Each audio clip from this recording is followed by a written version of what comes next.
Hello, everybody. Welcome to At the Bar with podcast. Today we have a special guest from the law enforcement world. But first, I'd like to welcome, as always, my co-host Stacy. And on the back here, you'll see Patrick streaming in from Sacramento. I'd like to start this off by saying hi to Dave Horvath. How you doing, Dave? Very well, Brett. Excellent. Dave wanted to do a Guinness today, so we have the Guinness in the fun can. So we'll get that going for him. What is on that fun can? I don't know. It just says "lovely day for a Guinness," and I would agree with that. Is fun spelled with a PH? Yeah, there you go. Every day is fun for a Guinness. And I am going to have a local brewed beverage. And this one is from the Fulton Brewing Company, and it's their Lonely Shandy. There you go, David. Thank you, sir. It's lovely. I think it's better than the Leinenkugel Shandy. I really like this one. But it's lonely, though. It's very lonely, but it's not so lonely when it goes in my stomach. IBUs? I'm going to put it in my koozie. IBUs on that? I don't even know how much alcohol is in it. No, IBU, International Bitters Units. Like the Fultons are really, There is no ales. bitter in this. This is like kind of fruit. For lager. Yeah. Oh, okay. Now, to go with that, because of the shandy is a citrus, I figured you guys would like to have a little bit of whiskey, but the whiskey I've got today is the Jameson Orange. Orange. Yes, it is fantastic. So we'll start off with that. And Patrick, what are you having? Well, I usually go with my Golden State Cider, which is local-ish, regional-ish. But tonight I thought I'd switch over to an IPA. And we're keeping it regional with Sierra Nevada Hazy IPA. Nice. Excellent. What's the flavor profile on that one? That's a little higher IBU, huh? Yeah, it's a little bitter. It's citrusy, but not overwhelmingly bitter. So it would be like there's a lot more that are fruitier, but this one's about right. It's pretty mellow. Does it say it? Does it say the IPA. IBUs? Does it say the IBUs on the can? It's 6.7, but it doesn't have the IBUs on it. But I think it's probably 6.7? middle-ish to lower third. Is that is that even a thing? IBUs? International Bitters Units. Yeah. Mm-hmm. Yeah, and it's usually when you go to the bars that are the craft bars, they'll have it on. Yeah, there. the craft bars have those posted usually. Because I'm not a bitters guy, and I'm a lagers guy, so I just never liked the bitter stuff. Oh, that is funny. So I wanted to do a little something here to start us off. We had some people making some comments on some of the shows, and one of our folks said, cheers before we go. Cheers. Oh. Cheers. Give me Cheers. Cheers. Make it all your drinks. Okay. Clink, All clink. right. That means it tastes delicious when you go. You didn't do it right. Okay. So at Mike Salas 9239 asked, "Can't wait for you to explain the Hemi."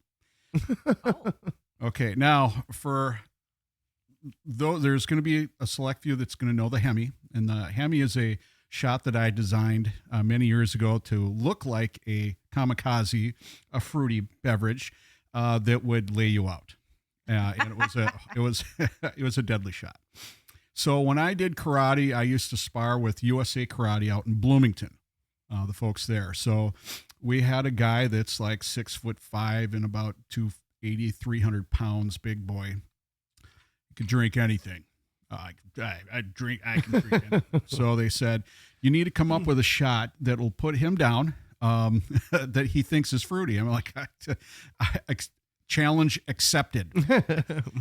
So I came up with the Hemi, and the Hemi was Yukon Jack, Southern Comfort, Jack Daniels, Wild Turkey, Rose's Lime with cranberry, and you shake it up and you pour it in this chilled shot glass. All nice and red. And it's all red, and it looks like it's just a wimpy shot. And Did you put an umbrella in it? You could have, the way it looked. And he put this thing down, and that smile just went. And it was awesome. He did the one-eyed. He did the one-eyed, the hairy eyeball. And it was magnificent. So it became a really big shot when I was working at the Irish bar when we had bachelor parties come in and they would started asking for this specific shot. I'll take a Hemi. Mm-hmm. So people, the word got around what it was.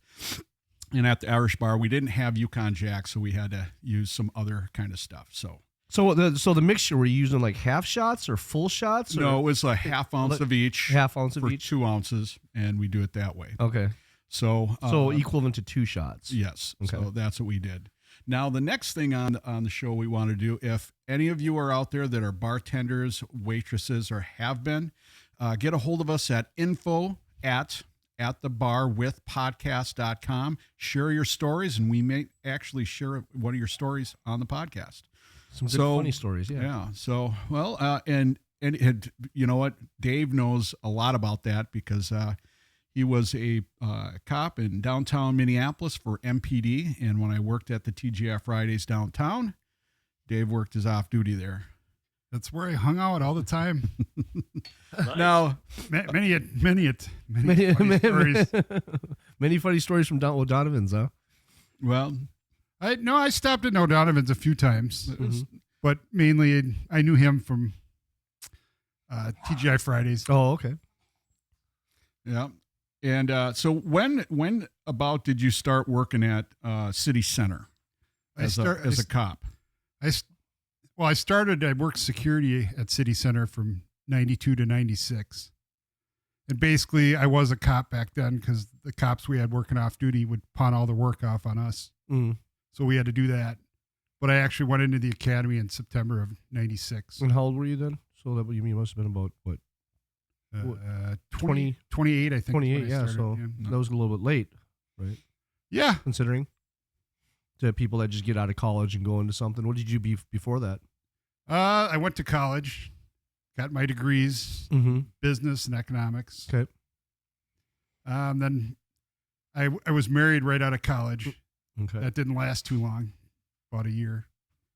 And Was that because you were a little young at the time? I mean, 28 is kind of a normal time, but I mean, what was I think I was 22 when I got married. 22. Well, yeah, Yeah, that's a little. So I think it was. I think I was ready, but she wasn't. Mhm. And I don't know. She wanted to live in the middle of Wisconsin. It was a little town called Beaver Dam down by Madison. Oh, And it's just like, oh, for sure, you know. Oh. Those towns, yeah. they love their Packers and their Badgers. And I said, No, can't do it. she took off with my best friend. And Oh, I said, no way am I staying here. I'm just moving back to Minnesota. And okay. So you did try it. I did. Oh, okay. Well, I was actually for a week, I was in the Walmart management training program. Oh, really? For a week. Yeah, for a week. I'd worked there for about a year. I finished a year earlier than my ex. Okay. So I had to stick around and find jobs. No, sure. And that was probably the only thing available that I. So what? Okay, so you because 10 years after high school is quite a long stretch to figure out really what you want to do. What made you want to become a cop? I mean, I grew up in Minneapolis, Mhm. born and raised, went to Minneapolis North. I had so many run-ins with the cops, I think, during my time in Mhm. junior high school. Good run-ins or bad run-ins? A little of both, A little both. Okay. you know. So You said if I'm going to be in these squad cars all the time, I I should might as well be get driving. paid for it. I might as well be driving. Driving and get paid. I mean, the things we did as kids on the north side is like, we didn't use real guns back then, but it was more like BB guns or pellet guns. But So, but Brett, you were a pretty late start too, weren't you? I was a career? very late start. And he was 28. Mhm. I was 46. What? Yes, I was know. 46 when I started. Second career. Now, but I was also, I did, for a number of years, probably 5 years, I did volunteer doing the Minneapolis Police Reserves. Mhm. And then I was a correctional officer for the county of Anoka for a couple of years. So I had already started going in there in that direction. And then when I got my job in law enforcement, now I've been doing that for about 12 years. So overall. Brett's like if a you look real at life version of the show The Rookie. I don't know if you've ever seen that. Yes, that's funny. Nathan It is, Fillion. yeah, and And it's is that as authentic? Because they called the rookies boots, and I'd never heard that before. Is that true? I think it is, right? LA is big on that. Oh, okay. They're a whole different species out there. In Minneapolis, we had other terms. you were a POS. So there's some hazing going on, Yeah. just like everything. Yep. You sat in roll call. You sat in the back. Mm-hmm. You know, you didn't talk to anybody unless you were talked to or asked a question. Mm-hmm. Mm. And they made fun of you because they had to. I mean, a lot of the stones you had. a lot of the veteran guys. I mean, they would literally stare at you and it's like, "What are you doing?" They'd literally like make you like stand against the wall and Mm-hmm. just do stupid things. Yep. But you asked why I became a cop. I got a job through a friend at City Center. Mm-hmm. His sister was dating the security manager at the Okay. time. And I was kind of a small kid growing up. And all my friends and all that stuff, "Oh, Dave, he ain't going to be good at security because he's too small." But when I went to college, I kind of grew a little bit. Mm-hmm. But he wears a size 13 shoe. Is that what size your shoes are upstairs? Yeah. That's crazy. Funny. So you were a security guard at City Center during like all the fun times that we used to go there during those Dino Lapizio parties and stuff. Yeah. Do you remember the what was it, the movie Boys in the Hood? Yep. You know, they had that shooting right at the Skyway Theater, Oh yeah. right down the street. Yeah. Yep. City Center was a mess. It was nice when it first opened, but in the early 90s was a mess. I mean, there was fights everywhere. So 90s, that was the time. Brett, you might remember this. When was it Murderapolis? When did that moniker? That was probably around that time, the 92 90s. to 95, Okay. maybe. you were down there at that time, right? Yeah. Okay. Yeah, I used to play a song on 93X on the local show called Murderapolis. Someone actually made a song. Oh, really? You could Google it. It's pretty awesome. But I used to play that on the radio, dude. That was cool. Well, and that was now I worked at the TGI Fridays that was in City Center at the time, and I remember all of that stuff that was going on. Actually, I started working at City Center full time, and I believe 1997, I think, was the year that I started working there. But I'd fill in quite a bit downtown, and I also was a bartender / actor for Tony and Tina's wedding that was just down the street. And I remember just how chaotic it was, and wasn't it with the guy that was walking out of the bar with his girlfriend? I think it was the Pickled Parrot back then. And he's walking out hand in hand and he gets hit in the head with a bullet. Some guy right down on 7th Street and 1st Avenue. Got in an argument, got off the bus. He shot at the guy, and because he was such a terrible shot, he missed the guy by like 20 feet. Yep. And ended up taking the guy's. He was just like coming out of the bar, wasn't he? Right there. Yeah, he was coming out of the bar. And he hand just in shot hand, down the street. and he shot at the guy down the street, and not even close. I mean, it was like it's like when you golf and you hit the ball and you shank it, and it goes directly. There was, I mean, he just. I was head of security for at Minneapolis Cafe for David Fema at that time. Okay. Yeah, that's when that happened, and that was some pretty crazy stuff down there. Well, and then after Brett, that, you just brought up a memory for me, if I can interject. Absolutely. On the golf course, I was part of Jim Marshall's charity golf tournament where he had some D-listers and myself as a radio DJ, and Kato Kalin was playing in this tournament. oh my God, No. Kato Kalin was one of the celebrities. Oh boy. And he's on a tee box to my right. I'm back about 100 yards, and I hit this slice, and I'm like, 4, and it like almost killed Kato Caitlin, and he was kind of pissed. But then afterwards, there's this banquet, and I'm like, I'm so sorry, I'm the one that almost killed you. And he was like, it's okay, man. But I recently tweeted about it to him, like 2 years ago, just random, and he actually remembered and replied back to me. He's like, yeah, I remember that day, man. You almost took my head off my body. It was like, oh my God. So that's my funny slice story that literally did almost kill somebody. Well, and that's like me when I would golf. I golfed with my dad when he was alive. My dad was a great scratch golfer, and he takes me out, and I'd hit the ball, and I would want it to go this way when I'm teeing up, but it would go this way. So if I just turned sideways and hit the ball this way, it would go the way I wanted. My slice was so bad. It was just horrible. But I remember almost taking a few people out on one of the tees that was right by us, and people are ducking and stuff. And I'm like, oh God, my dad's like, this is embarrassing. So I have zero patience for golf. But you were a cop. Yeah, Go figure. Yeah, right. Too slow for you? Is it too? And I don't drink coffee either. So now when you were working for Minneapolis, I'm sure you worked a lot of different things, but when you started out, what precinct were you in? 5th precinct, the Southwest. Okay, and that's the one that's uptown, correct? Yes. Yep. When Uptown was nice. When Uptown was nice, nice. yeah, before it was ruined. And then you had, so then you said you went out towards Edina, was it France? And Yeah. 5th precinct is from 35W to like Edina, okay, St. Louis Park on Okay. the west, and then the crosstown on the Sure. south, and then Sure. where 94 goes across the northern part. So how often did you have to go to Al's? Do you remember Al's? Al's. You remember that bar? Right on, was it right on, Was it right on Lindale? I'm thinking of more. Al's Bar in St. Louis thinking of- Park. yeah, in St. Yeah, Louis Park. Park. It was the longest standing dive bar in the Minneapolis. They that should have state. called it alcoholic. Do you remember And that? as a police explorer, I used to like ride along in St. Louis Park, and yeah, Al's was responsible for and St. Louis Park at the time was like really prideful about getting DUIs. We would just sit down the road about a mile, and when Al's would close, we'd just be like, "Oh, there's one." Because that's right on the KY border Al. of France. There, yeah. Yeah, you just pop. You'd get to.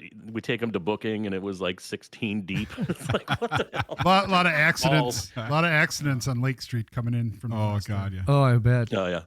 So you typically, Minneapolis, you typically don't do, except for their traffic unit, and didn't really do a whole lot of traffic stops unless it was, pretty egregious. And then, because I remember when I did a ride along, if you remember Dan Anderson, who was with SWAT. Yes. I did a ride along with him, and it was on the north side. And he's like, now, we don't typically like to pull people over on the north side because you got to be watchful because they're all drunk. Everyone's drinking. And he ended up having to pull a car over, and I remember he pulled him over, and there's 3 people in it, and they're all holding on to their open beers, driving. The driver doesn't have a driver's license, doesn't have insurance, not his car. It was like the passenger's brother's sister's cousin's car. Yeah. And they're all drunk, and he's like, you could just see him. He's just like, so they get him out, they dump out the beers, and then, they have him park the car legally, and they took the keys and locked it in the trunk, and they went, adios, this car better stay here because we know. And sure enough, the car stayed, but they all just walked off, and they're stumbling. What year was this? Stumbling. This must have been, 2003, 2004. Yeah, Probably 3. It's funny how I've watched cops change. Well, and I remember because, we had plenty of Minneapolis cops coming into the bar, but they're like going, you know what? We don't pull them over unless they hit something. Yeah. And we have to. But, Right. When they drive away, they're going to be some other, agency's problem. too much paperwork. The thing about working. Yeah, and I used to work. I was not always an angel, so I'm going to full disclosure. I think the limitations, the statute of limitations have passed, but I used to live down by Elliott Park off of 11th and 7th and in HCMC area. And I would drive downtown, and I would drink, and I would drive home because it was very short distance. B, at closing time, everyone's just at a crawl because it's a literal traffic jam. And C, I'm like, no way I'm getting pulled over because I've got this Cadillac next to me thumping tunes and people hanging out the windows. And I got yelling one at eye each other. closed. Yeah. I can see. I'm not seeing double. Then you got some guy with a loud ass muffler revving it at the red light. I'm like, I just blended in, and I Fight just breaks out in the drove corner. home. Dave, are you I doing was this? Never like really gone. So La la la la. I'm not looking to the left. I'm not looking to the left. I'm not looking to the left. There were guys on the shift that loved the whole department. They loved doing traffic stops. They loved doing They like to do the DWIs. if I saw somebody, I'd like send them a message on our computer, say, hey, there's a guy driving here. Oh, hey, thanks. Mm-hmm. I mean, I would sit and wait on their toe or something and get credit for the arrest and all that stuff, but not do anything. Mm-hmm.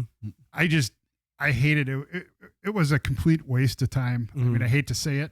Well, it's funny because when I was an MP in the Army and I pulled over people and gave them DWIs, it was you're in the station for an hour. Yeah, it doing took paperwork. up. It took up like the way Minneapolis was when you had to drive them to jail. Yep. Wait, you had to wait for the tow. Yep. And by the time you did all that stuff, if there was a line at chem test to do the breathalyzer, and you get it could be, and then you had to, if it was a complicated one, accidents involved. 2-3 hours, 4 hours. You had to do an accident report. You had to do your statements. It's like an entire shift, right? It was like half your shift. Yep. Well, it's like some nights I wanted to go home. It's like, it's just like, I hated the ones that were at the end of the shift. Where's your keys? Okay. Yeah. We're locking them in the trunk. Where do you live? We'll give you a ride home. Here's your car. Come and get it tomorrow. Yeah. And then the gift that keeps giving, you're going to get called into court 6 months later, and you're going to have to testify about something you have very little recollection of, unless you did a really good report.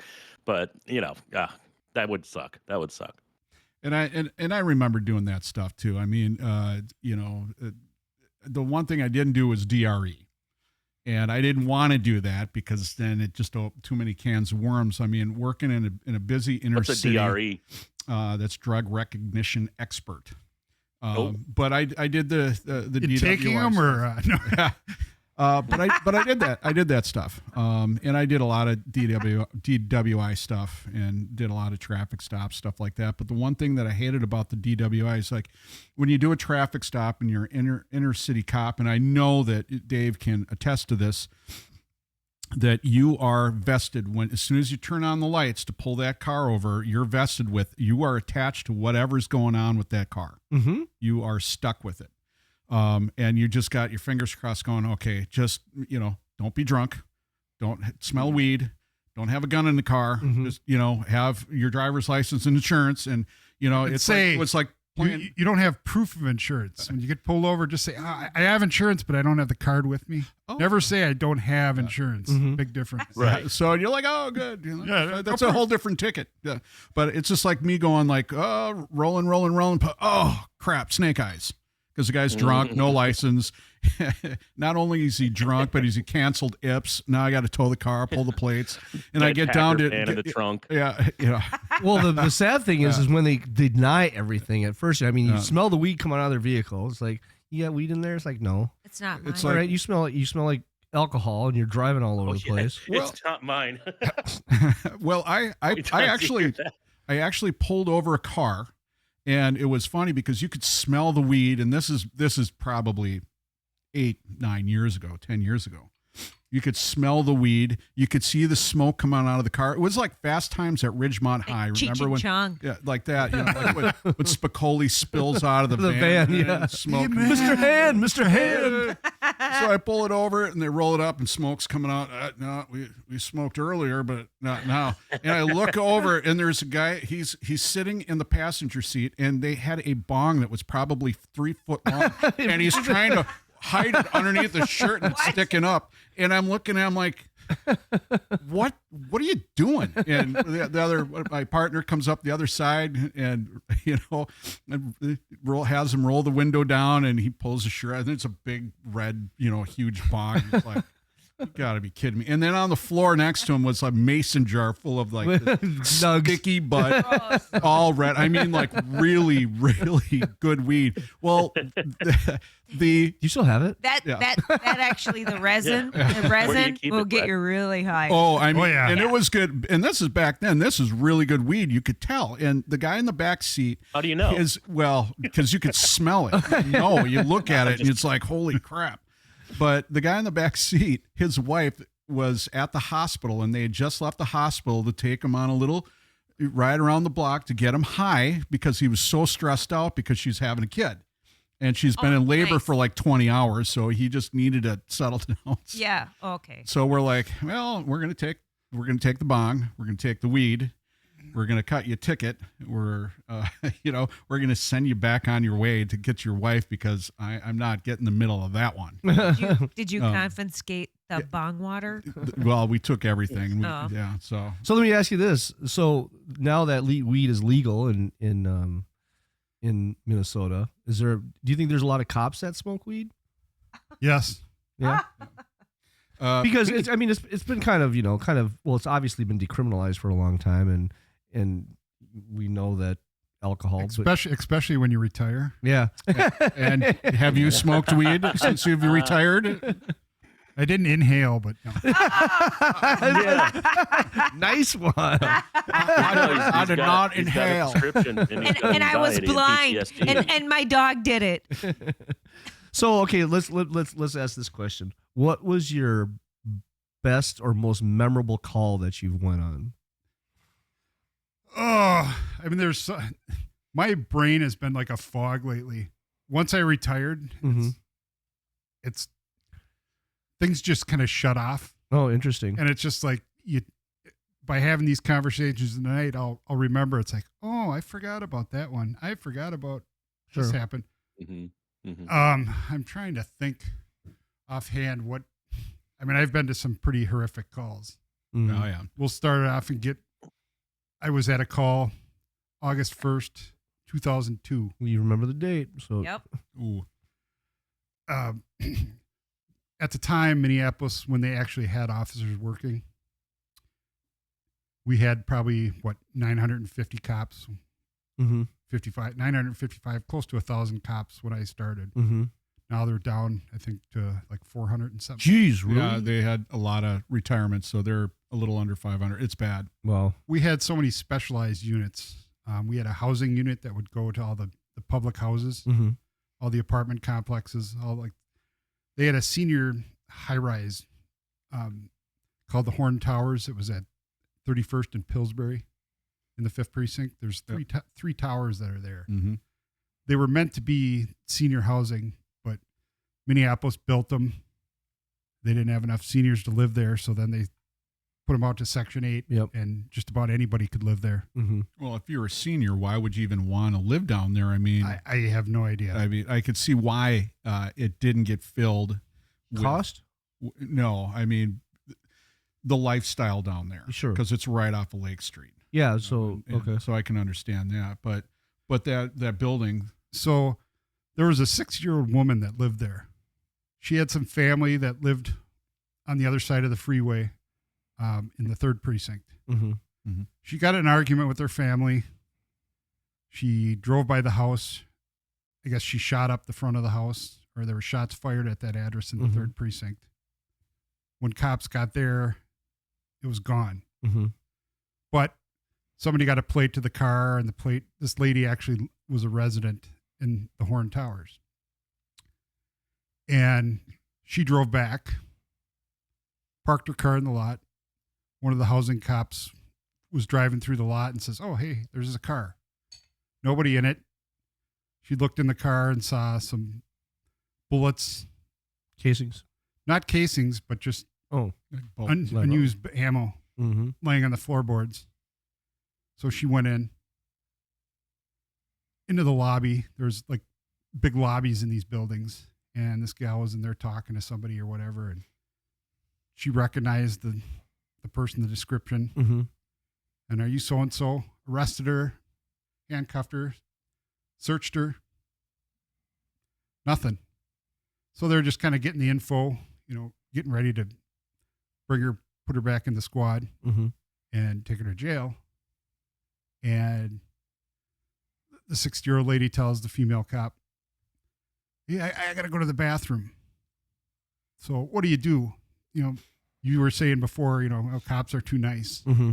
Yeah. She says, "Oh, okay, I'll let you know." You're thinking a 60-year-old lady. 60. So, as long as the female officer went in there, a couple other cops showed up, and the one female cop went in with the lady, let her do her business, kind of gave her a little bit of privacy. Mm-hmm. And the woman literally pulled a .38 out of her ass. No. Oh, jeez. And a gunfight Whoa. ensued in the bathroom. Holy shit. So, And me and my partner were very close, so we started to head that way just to see, well, what the heck is this going on? mm-hmm. I entered the bathroom just as the fire shots had quit. Mm-hmm. There was still smoke in the air. I noticed the female cop was on the ground, laying on the ground. She was still holding her gun, pulling the trigger. The magazine was empty, and it was going click, click, Wow. click, click. I'm like, wow. Things just slowed down. Yep. I'm like, okay, what do I do here? I took the gun out of her hand, put it in the small of my back. I took my gun out because I didn't know what was going on. Mm-hmm. And I peered around the corner into the stall. Mm-hmm. And what I saw, and I still see in nightmares, Mm-hmm. was the most disgusting thing I've ever. Yeah. I don't even want to say, but that lady was gone. Mm-hmm. I mean, I didn't want to even go check. There was Right. just no. Yep. She committed suicide. No. No. Oh, the other. The lady shot the female cop. There's when you wear vests, everybody's got different body types and they don't fit the greatest. Mm-hmm. There's kind of even when it fits right, there's kind of a gap, like an inch or two gap between your belt and where the vest starts, the belt line. And there was a small hole in her shirt, in her uniform shirt. I didn't see any blood, anything, nothing. I'm like, what the heck? I'm looking around. I immediately got in the air. Can we get an ambulance here? What I thought was, 2 or 3 minutes was like 10 seconds. And I heard later, I swore on the area, where's the fucking ambulance? Why isn't it here? Blah, blah, blah. I could just tell looking at her. I'm like, I don't know what to do. I just was holding her hand. Wait, hey, what can I do? Mm-hmm. And they came in. Her skin was gray. She was just, wow. I knew she was gone. They tried to say in the ambulance, oh, she got up and sat up. And I'm like, no way. They informed us like 3 hours later. They said they worked on her at the hospital and there was just too much damage. It was like the bullet bounced around. Mm-hmm. Oh, man. And took out a bunch of organs. And So it was a 38 that she got hit with? That's too bad. Well, it's like any bullet. Yeah. Do a lot of damage, yeah. That was August 1st, 2002. 5 years later was the 35W bridge collapse. Oh, wow. On that day, yeah. So we were down. Yeah, I was going to say, I remember August 1 when you were starting your story. I was like, oh, was that when the bridge collapsed? And were you on it or something? Like, Yeah, I remember driving like 2 hours before that happened. I dropped my daughter off at home. And I used to drive that bridge like daily. I drove it daily to get to work. Mm-hmm. Yeah, I drove over it on University every day to get to work because 93X was over by the University. But I remember that day because I lived like pretty much like along the river north of there in northeast Minneapolis, right off Broadway and Marshall. And I was just, it was a nice day. I had my windows open, but I just heard siren and then another siren. And then like the whole north side of Minneapolis was all sirens. I'm like, what the actual fuck is going on? Like everything was, I heard fire trucks, ambulances, like for 10 minutes straight. I'm like, what the fuck is going on? So I turned on the news and I saw, boom, the live shot right there. I worked for a chiropractor at the time. And one of our patients, the day after that bridge collapsed, she had come in and I was asking her, well, what's going on? And she goes, I was on the bridge. And she said it actually fell twice. She said it fell once and then it fell again. Wow. Yeah. Yeah, it probably got caught on something and it fell twice. Yeah, it kind of just fell like that and then it collapsed again. Yeah. That was pretty tragic. Kind of like crazy, the and Titanic people got broke in half, so similar thing. You just put that load on there. And the unlucky people that got trapped in their cars with all the debris on top. I mean, sorry. I mean, number of people drowned. I think 13 or so. They did I have some raw footage of that I got from a reporter that was taking pictures and it's pretty wild that but that changed a lot of stuff, didn't it, in Minnesota? It did, big time, because nobody was looking at the bridges. The bridges, yeah. Now, did you go down there then, or were you on scene for that? Oh yeah, we were there. Didn't actually go down into the river, but there was so many people. There was like railroad tracks that went underneath there, and so many people that were.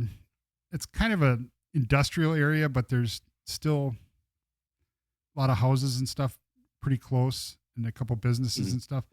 Nicollet Got a Island. bike path. But people were coming down, and because they heard the sirens, they're like, "Oh, cool! What is this?" I remember there was a train car that had a hole in the side of it that was leaking something, and we had to find out hours later that it was something toxic. But yeah, great. They spent a lot of time on the hazmat stuff after that too. But we were telling people, you got to get out of here because, like you said, it fell twice. It wasn't structurally sound. It's like you don't know what's going to happen and what's going to, and people were. I mean, I literally had to grab people and drag them out. Wow, because they would not listen. They're in shock, and you try to be nice and like, Yep. I'm trying. Oh,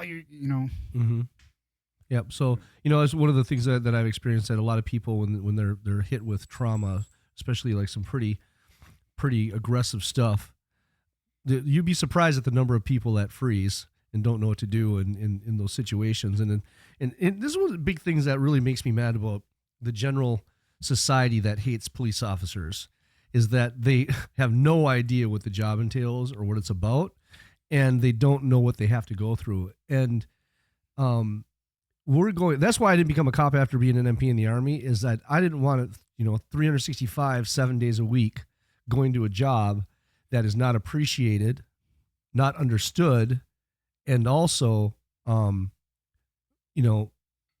be so misconstrued as fun or whatever. And it's just like you always have to deal with the baddest things that happen in life. You might get some good things in there, and there's probably some good stories that you have. And do you have any of those? You find, when you save a baby, and their baby not breathing and all that stuff, that was always good. You did that? Yes. Oh, good for you. I can't say. When I first started, the job was super fun. Just super fun. Exciting. You literally said to yourself, I get paid to do this. I know, because I know exactly how you feel, because when I started working, I'm like, going, I would do this for free. Is what I thought in my mind. This is the greatest job. Yeah. Because you're helping people. You're helping people that are in distraught and not doing well, and you have an impact on them. But technology is good, but it's also bad. Because now, back in the day, we didn't have the cell phones. No, cameras, no nothing. Now everybody's got a personal camera on their phone. All the squads and stuff now. You can't. Not that I was out doing stuff. Oh, I don't have a camera. You can't see. I remember the day where a guy was shooting his mouth off on the way to jail. We're driving along from the 5th Precinct, and the guy is, I'm gonna kick your ass. You're so tough. You got that badge on. You got that gun. Take that off and I'll kick your ass. So.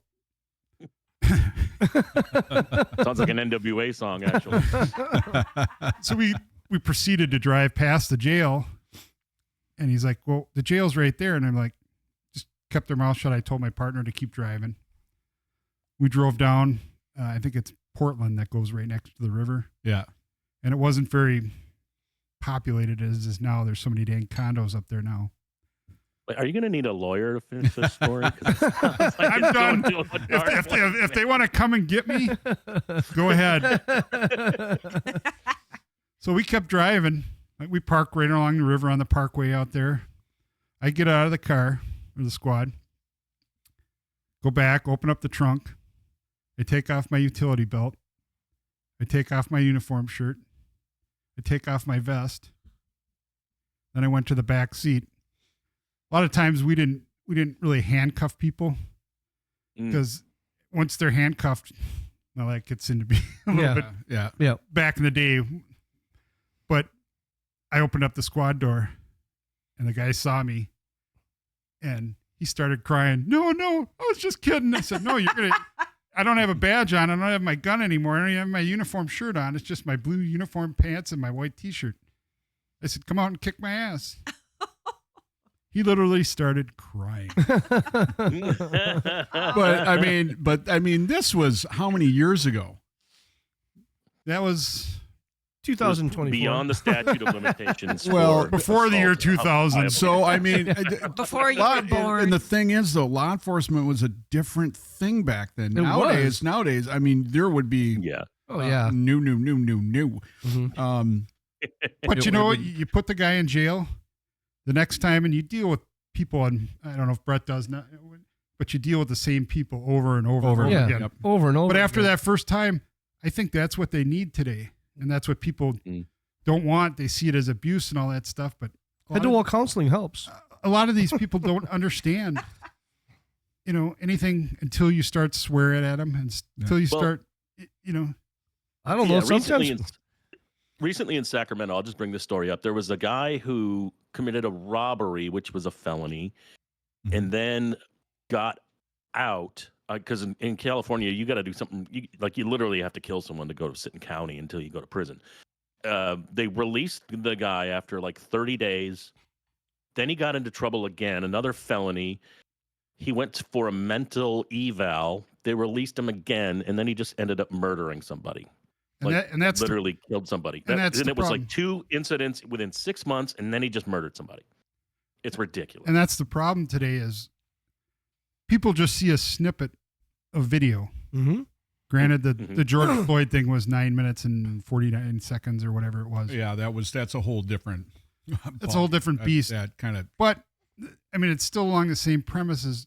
They don't think about what led you to that. Yeah, how come the situation had to happen?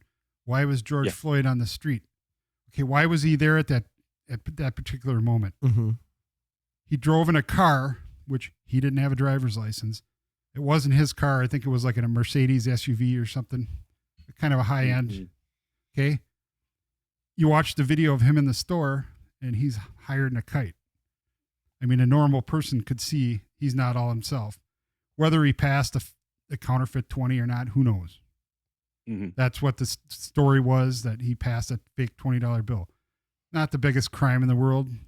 You as a cop, Brett, do you really care? And I've gone through that whole scenario, and yet no, I don't.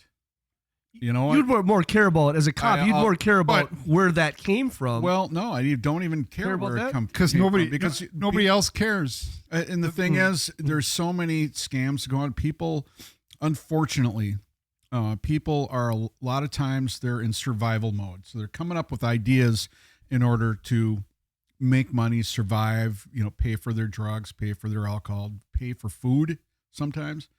But they Xerox the stuff up. They print it out, and you can tell it's. Well, there's some really bad ones, and there's some ones. Well, it could have even been the fact that he didn't even know that was counterfeit. But he might not even have known. He probably got it from somebody else. That he, right, and that's the thing too. They pass them at bars. Yeah. So I mean, they're all over. I mean, it's not the biggest crime in the world. So, I mean, the thing is, to me, I don't care. I mean, if you look at that 20 and it's counterfeit and you gave him merchandise, that's on you because you knew. I mean, oh, wow, it's that person should have not taken it. Right. I mean, any person, reasonable person would know. Mm-hmm. What's a fake and what isn't. Mm-hmm. Now they have the markers, and they had the markers back then. Sorry, can't take it. Gotta go. But even if they tried passing, it's like, nope, that just 20's fake. Adios, get them out of here. So, but the amount, how high he was. I mean, even when I watched the video, I knew. I go that the beginning of the video. I'm like that guy's when you in approach trouble. a car. Yeah, when you approach a car, though. Trouble.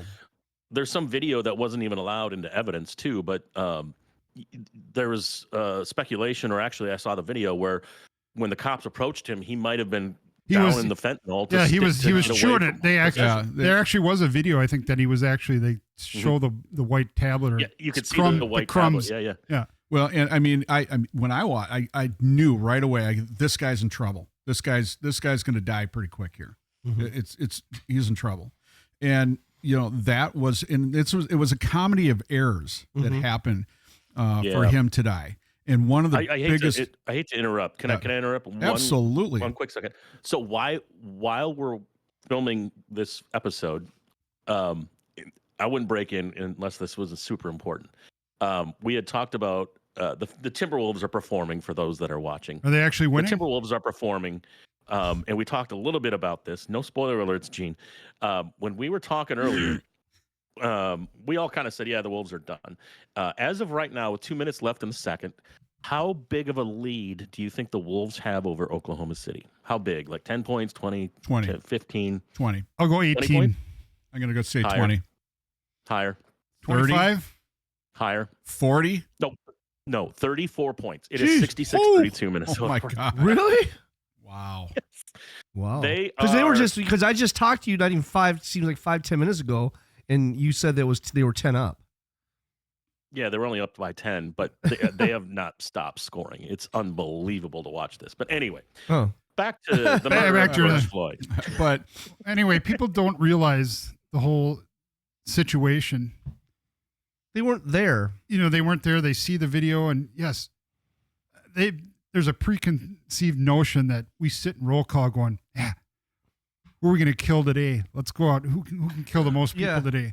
Who can get the most shootings and this and that? It's just an officer-involved shooting is probably one of the worst. That's the one thing that's another misconception. You don't want that. Yeah. The last thing a cop wants to do is kill somebody. Want to see a different angle of the story, like what you guys are talking about, is the documentary that KMSP TV did, the Fox affiliate in Minneapolis, right? Have you seen that? No. You guys haven't seen that yet? I believe the Fall of Minneapolis. The Fall of Minneapolis. That was Alpha News. Liz Collins, who used to be with one of the news. And she actually shows a page of a training manual that says, you can put your knee on a guy's shoulder. I have that manual in my house. So really? when I hear people going back and forth, when I see posts on Facebook, it's just, I did that today. Yeah. Before I came over here, somebody was spouting off because tomorrow's the 5-year anniversary. Oh, it is. God. Wow. And there are people still going back and forth. Drug overdose. He was murdered. It's like, it was ruled a homicide, and people don't even know what the definition of the word homicide is. No. Right. And then there's two different conflicting medical examiner reports, and it's bad. Like, I mean, it was such a circus of a conviction. And don't get me wrong, George Floyd, I mean, what you said, it was a perfect storm. There was video, it looks horrible. Even if, let's say, even Chauvin was justified and trained to do that, and the police department had his back, it still just looks horrible. Well, right? and you can't unpack that. Could things be done differently? Yes, sure, absolutely. but you can't go back and say, hey, get the, like the football team, hey, the play's not working, hey, let's quick call a timeout. You can't. Right. Hey, can everybody stop what they're doing? And has anybody heard of Tony Timpa? No. You haven't heard of Tony Timpa? So he was a white kid that got killed. Oh, that's under right. the exact same circumstances as George Floyd. He was crying for his mama, saying, "I can't breathe," and died. And that was like around the exact same time. I remember. Nobody heard about it. So it gets made into a racial issue when it's not.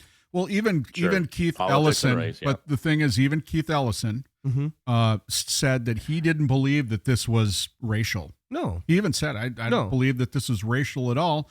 What I believed is, people in power that should have been helping him didn't help him the way that he needed. And if you look at it from that perspective, he's got a point, but there's all sorts of other things going on. There's a point that was made. I get that. But, again, when I said it was a comedy to errors, you take a look at the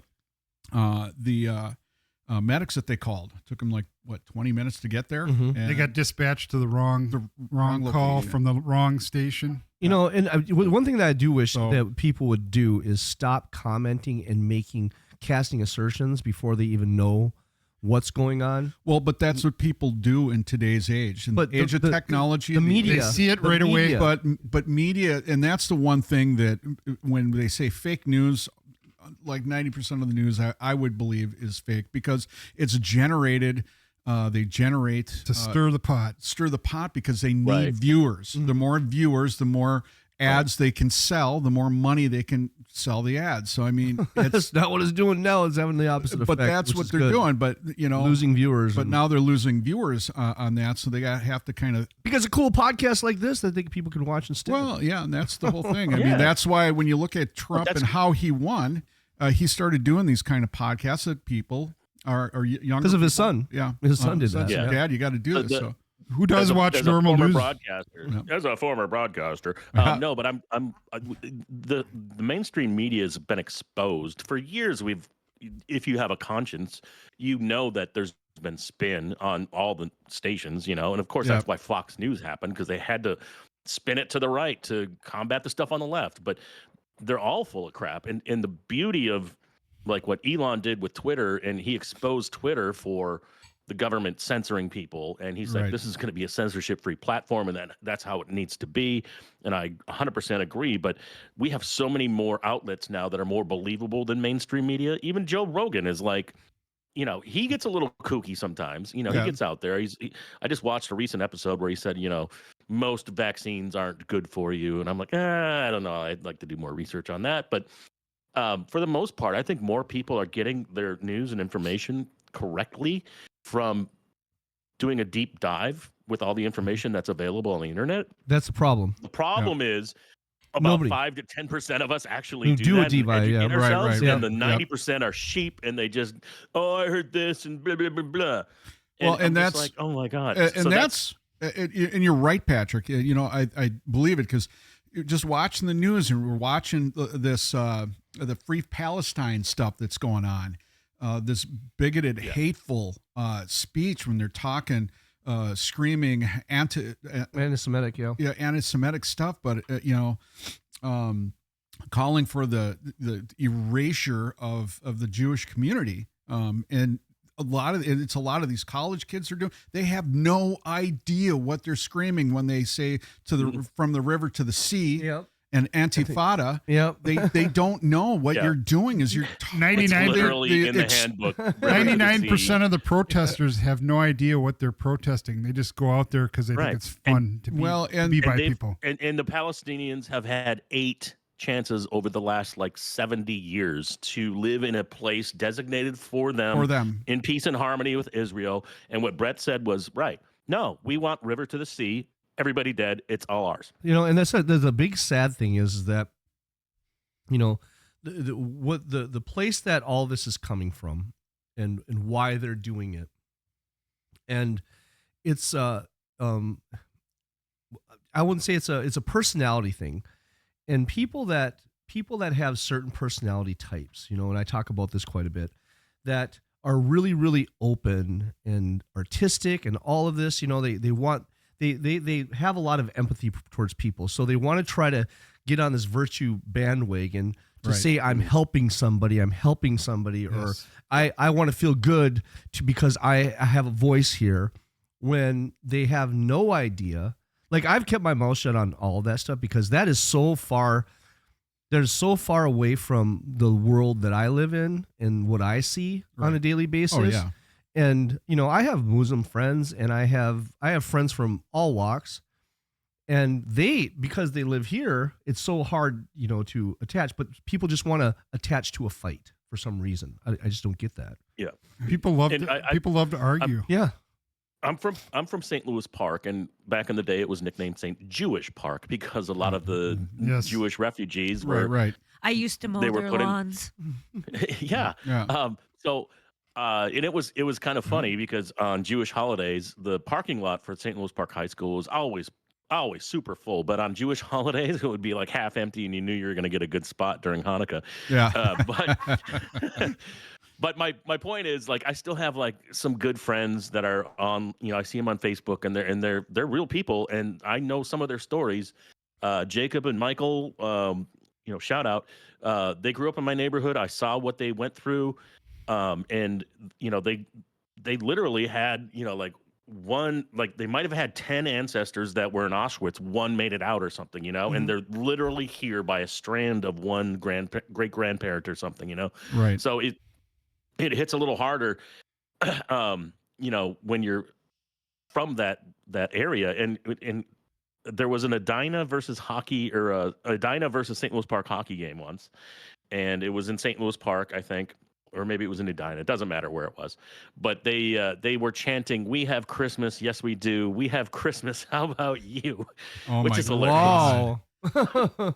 Sorry, it was. I mean, I don't know that's if that's lore, That's just- well, but you that's know- what I heard as a teenager. Well, that that's- you know, it's funny. happened. And then they threw bagels on the ice. Well, Oh, we've progressed a little bit farther. well, than that. but that they thought it was funny. That was good old fashioned in but- 1980s. That was humor back then. Right. Now nobody has a sense of humor anymore. Well, no, I mean now Yeah, right. a couple about to get engaged did are the walking. bagels come with lox and cream cheese? Probably. I don't not. know. Yeah, like a bin of coffee. But and- now you have this insane person that murdered a couple that were about to be engaged, walking out of the horrible. the Jewish museum that did nothing to anyone. They're just a happy couple, and this guy unloads on them, and then while the young girl is crawling away, finishes her off. One of the worst hate crimes I've ever seen. And it just when and I've seen a lot of horrible things, and I'm sure Dave, you can attest to it, that I have seen people do the most horrible things to other human beings, human beings doing that to other people. And watching this, it made me sick to my stomach. And I know that you've seen some of that stuff. Well, I've watched a guy pour hydrochloric acid and bleach down the face and front of his girlfriend. Oh God! One of my first calls when I worked on the north side, one of my first few days working.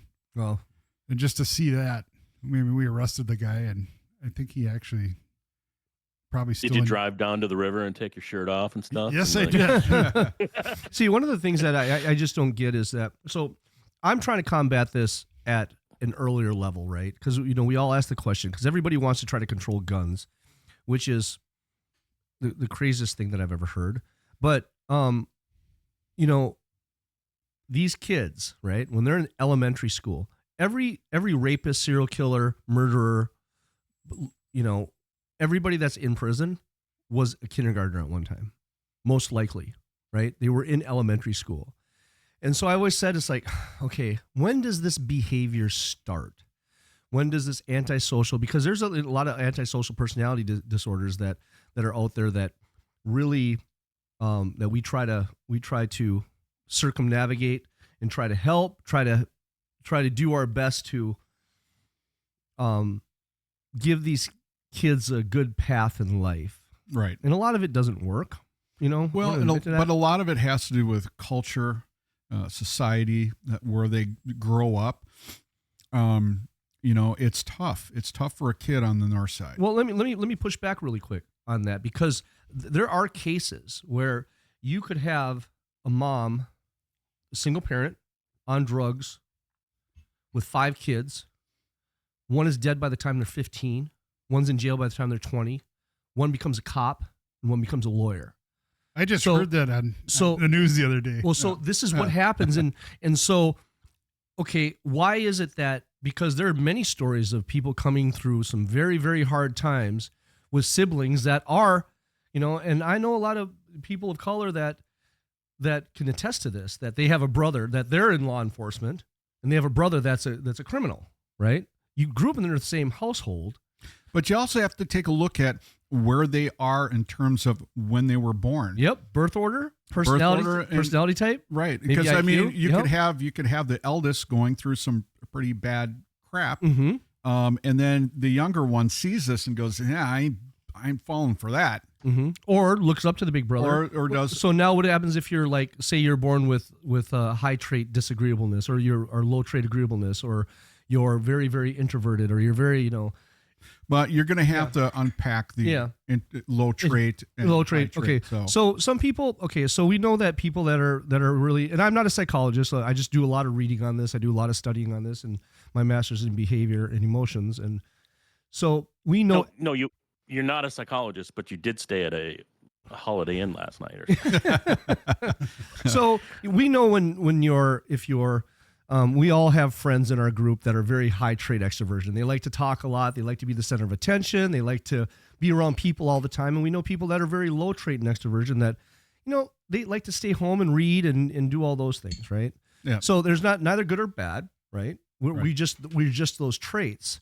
Now, if you're an agreeable person, you don't like to argue. You kind of, you don't want to cause waves. And there's the low trait agreeableness that will argue everything. Lawyers are low trait agreeable that should become lawyers. They should become lawyers, And they're usually, a lot of them can be introverted because they, you have to be able to read a lot and sit and read a lot to, do some of these jobs, right? Doctors, for instance, you're studying all the time. You can't even think about going out to the club.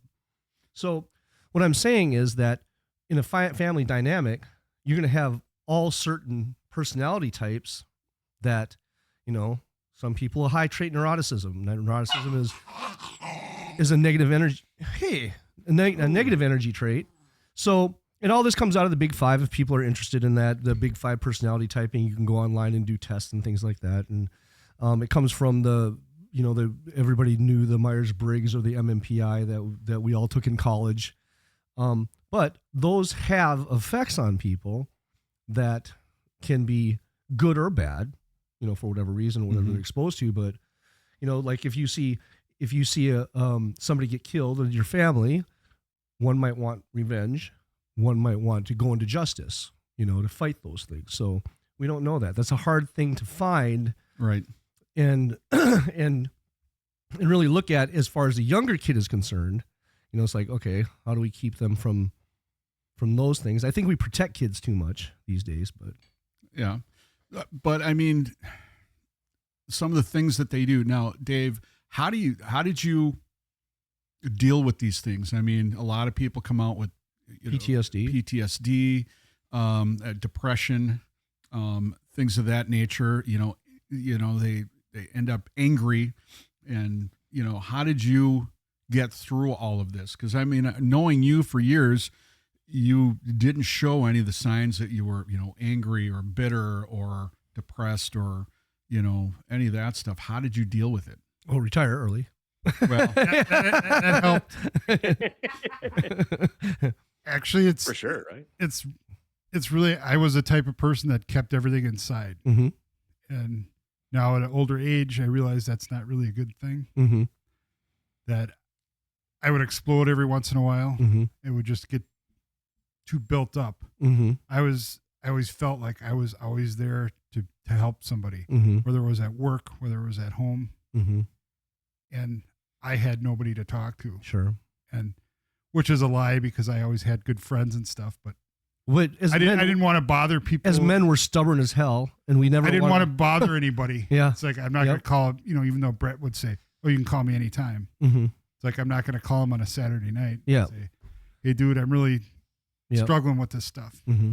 Well, but the one thing is that I would hope the people within my circle would take advantage of that, because I mean I would get up in the middle of the night and drive to wherever you're at, and see, it's a sad thing because I've had two friends that are 60 years old that shouldn't have died, that did, because they're going through problems, and they didn't. And I asked this one point blank, "How are you feeling?" Because he looked bad. He didn't look very good. He looked unhealthy. I was like, "How's your health? How are you feeling?" "Oh, I'm fine." And one of those things of being a man, I think sometimes we're too proud to ask for help, but that's just the saddest thing ever. That's Bro, you why. got yellow skin and red eyes. What's going on? That's why I'm here.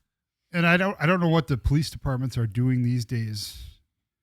Back in the day, like when I told you about the story that I was with earlier, their solution to the problem was, okay, all the cops that got dispatched to the call, a few days later, we were told we had to go to sit in a circle, and everybody, they literally went around in a circle and said, "What's your name? How did this affect you? Do you want to talk about it?" And everybody went around there. Nope, I don't want to say anything. Nobody did. Okay, we're all done.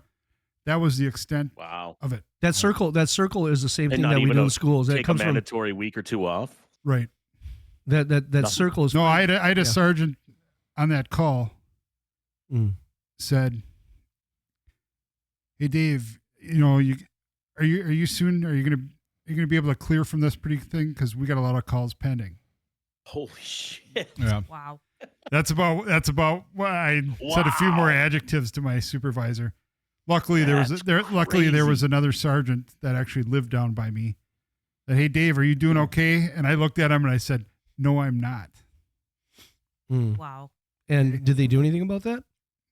He just says, relax. He goes, and I said, oh, by the way, I said, what am I supposed to do with this gun that I still got in the small of my back? And they go, what gun? I said, well, Melissa's gun. Oh, you have that? Oh, well, yeah. Yeah. And then he's like looking at these. He went over and yelled at my supervisors. He wasn't my direct supervisor. But I remember that call that night. It was like 3 or 4 hours later that they actually gave the official notification they sent out over the radio. Wow. In our computers that, yeah, she had died. I was coming out of, because they wanted us to all get our statements in, and it was like, I was walking out of City Hall on 3rd Avenue when they did that. And I remember swearing when I heard that in the middle of 3rd Avenue. And, you know, so this yelled is and screaming, and I went back to the precinct. One of my supervisors that was on scene had made some stupid comment, and I looked at him and I said, you're a fucking idiot. Get out of my face. I said, well, you better get back on the street. We got calls pending. I says, I shouldn't even be here right now. Right. I mean, you shouldn't. I mean, your head is not in the game at that You could point. cause it. You could cause an error. You could cause an error. And luckily I had a great inspector at the time.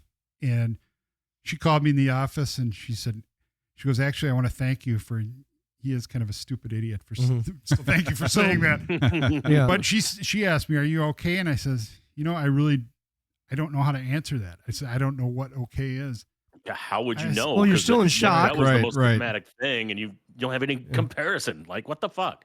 One of the things that a lot of people don't really get, I don't think, in the stream of it, when you go into a field like law enforcement or the military, you have a bunch of people that are around you that, you know, that try to force you to be tough. Toughen up. You're weak. Toughen up. And then they'll, you know, maybe they've never gone through anything. You don't want to be that weakest link. Yeah, you don't want to be the weakest link. So you kind of just shut up and you don't say anything. And then when you do, you're deemed a weakling or whatever. And then you're always stigmatized because, you know, that thing in the beginning when you first started, you said, you know, they treat you a certain way. And it's, yeah. I remember that night I went home. My inspector asked me, she said, at the time, I had just gone through my divorce, my second divorce. Oops. Been married 3 times and divorced 3 times. So the stigma about cops and marriage. Give it another shot. You're good. Yeah. Well, 4th time's the charm. So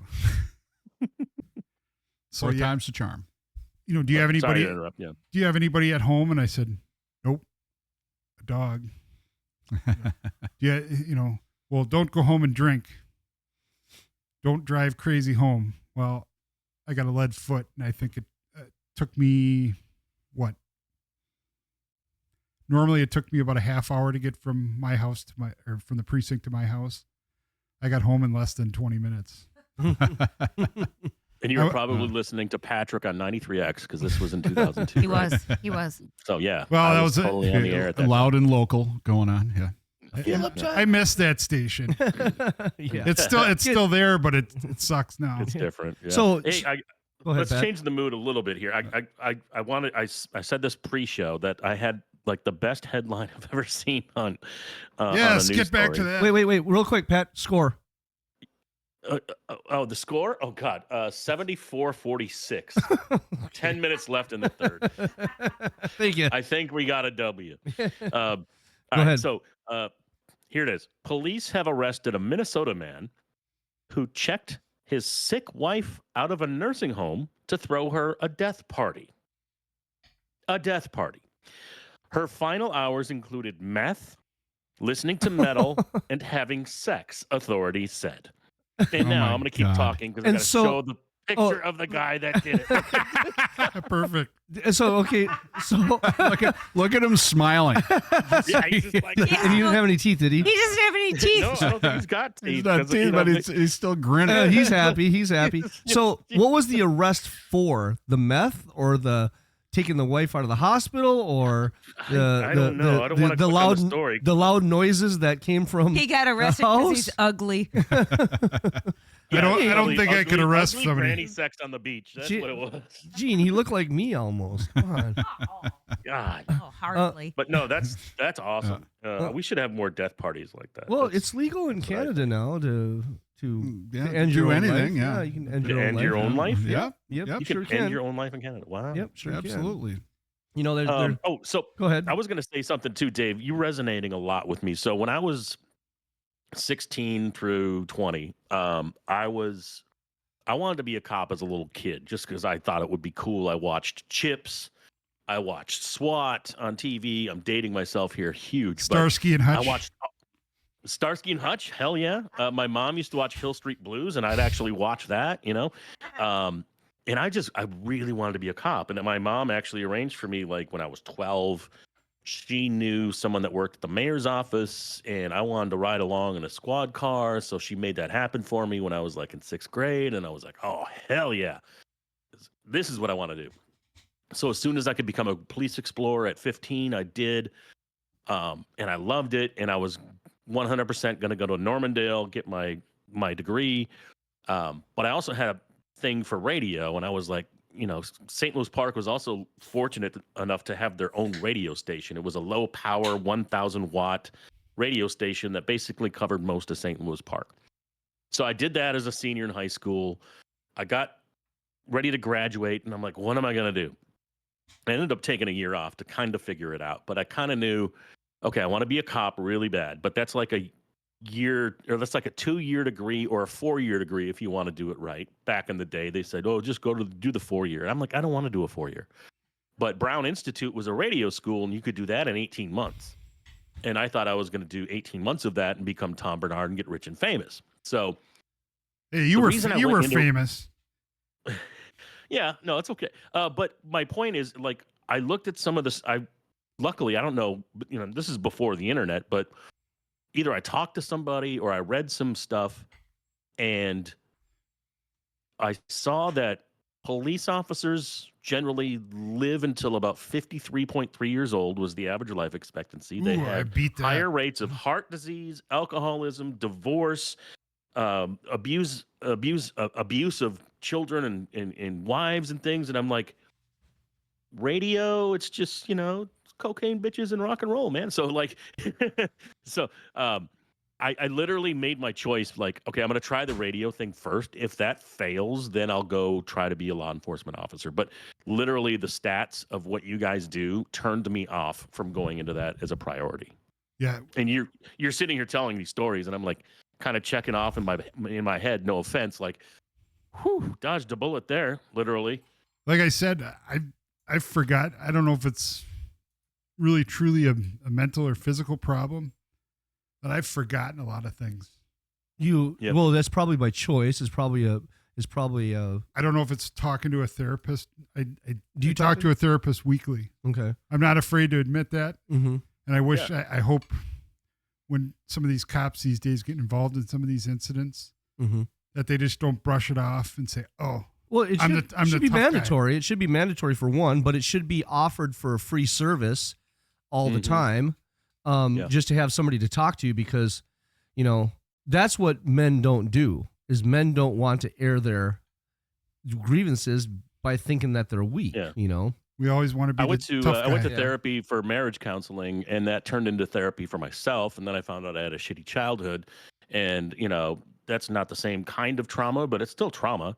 So I have like PTSD and anxiety from abandonment issues when I was a child. So I can't imagine seeing what you saw in that bathroom and not going to a therapist. Like, that's you.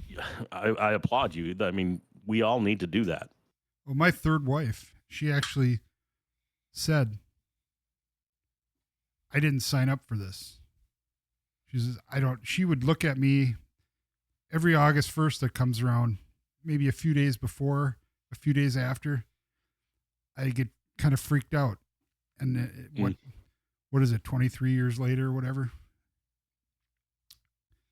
Well, that's this year. That's trauma. I mean, you experienced some big trauma. I can't, no matter how many people I talk to, it isn't going away.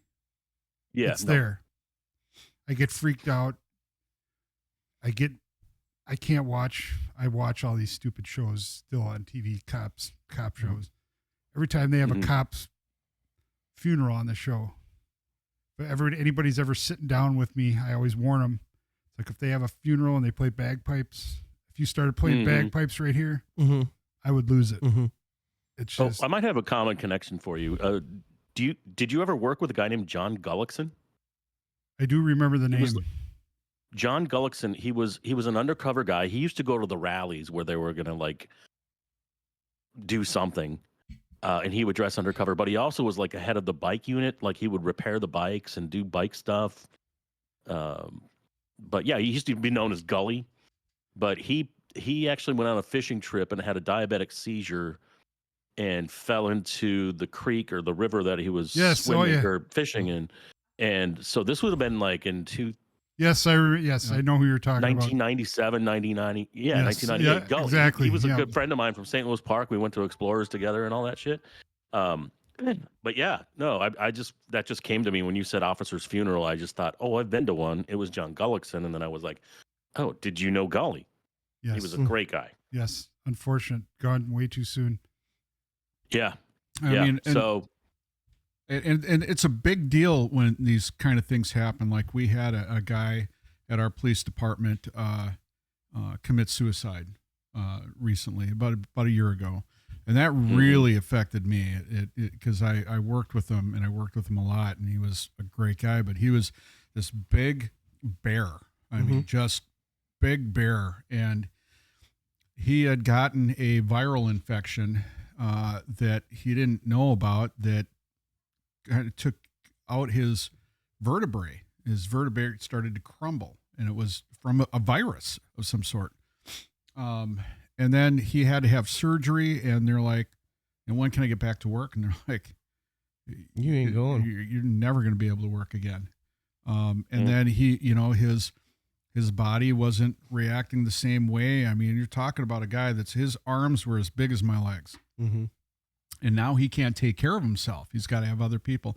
And it just threw him for a loop because, I mean, this guy was the guy that everyone counted on. And now he had to count on other people, and he couldn't. I don't think that's a hard sell, especially with people that have been those protectors and the strongest, and all of a sudden you see them deteriorate because of something like cancer or whatever that ails them.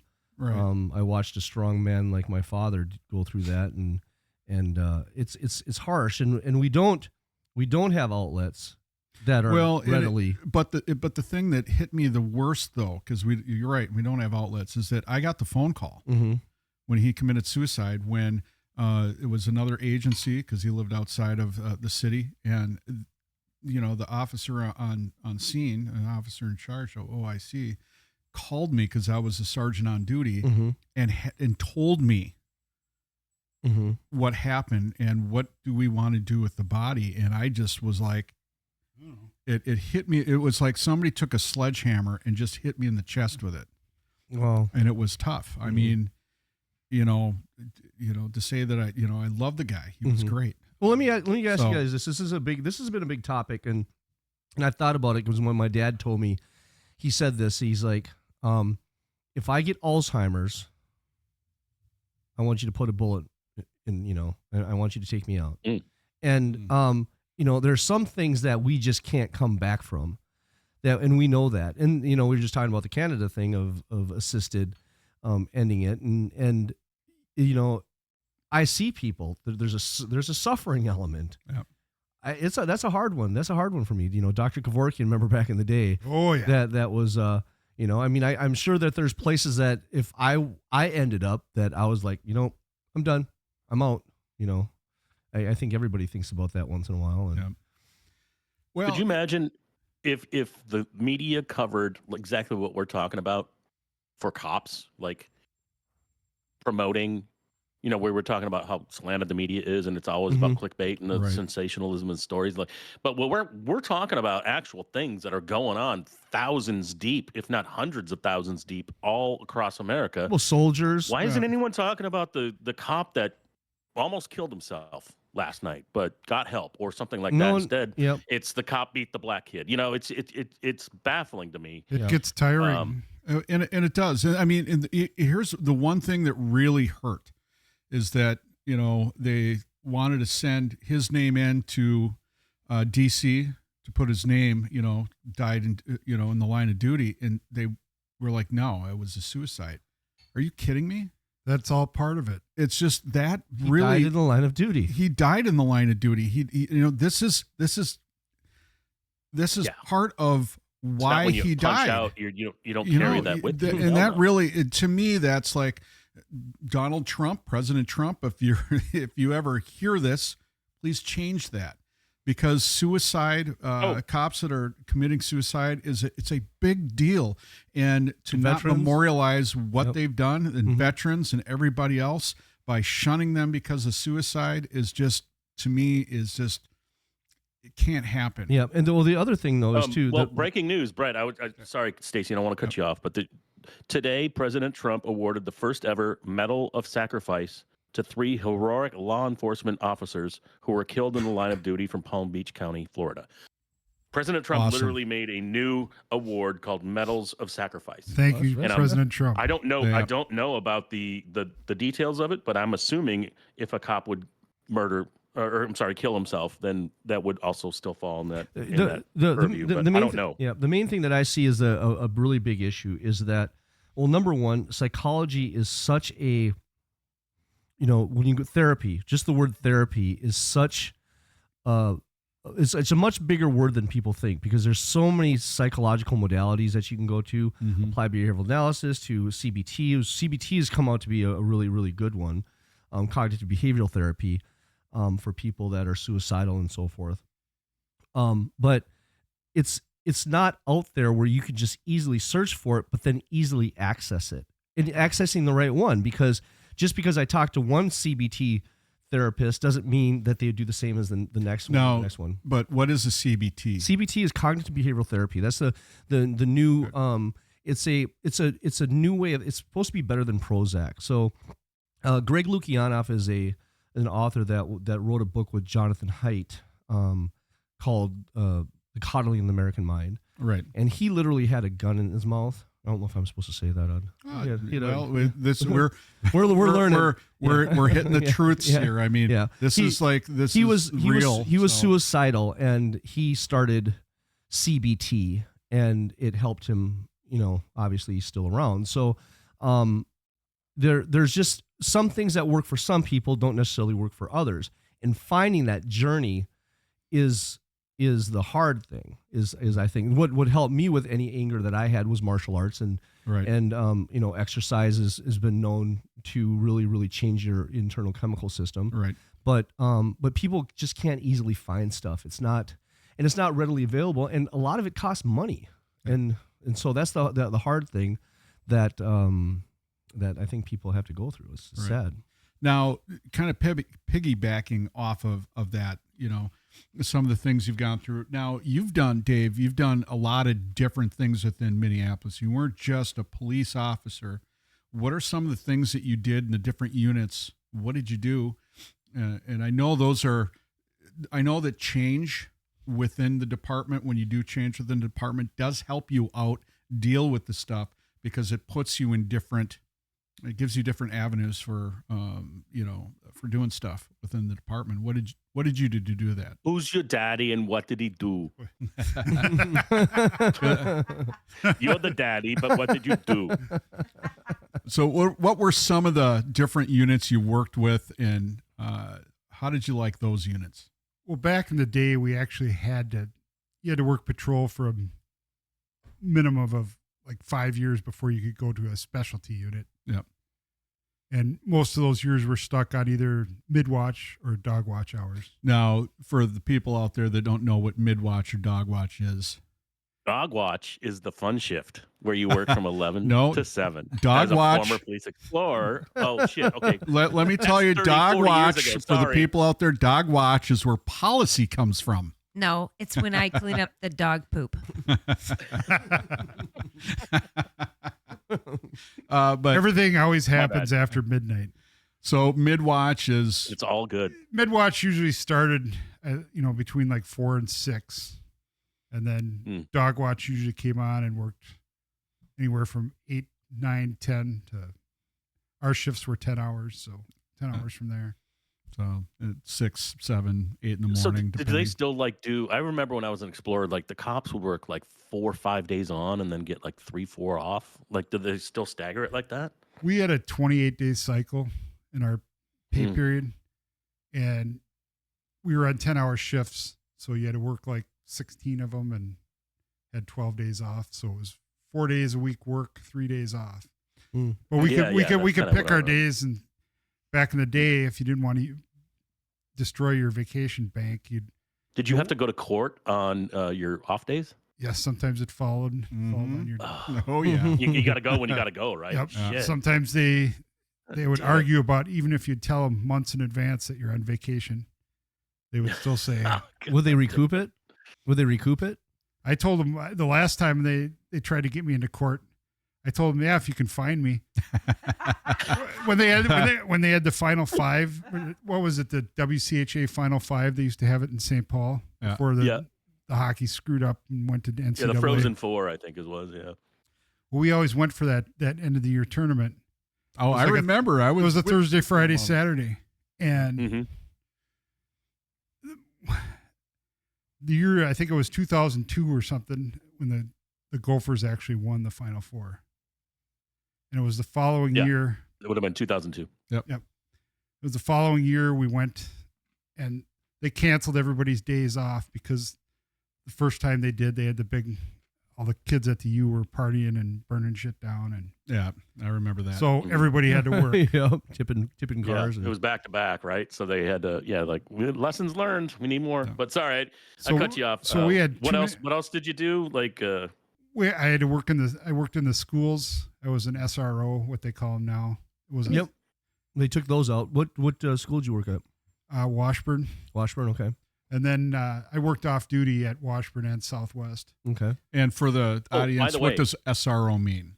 Yeah. School Resource Officer. Yep. They took those out. Oh. And here's I know this is really obvious, and I'm just gonna you're gonna be like, duh. Here's how you stop school shootings. Put a cop in every fucking school. Why don't we do that?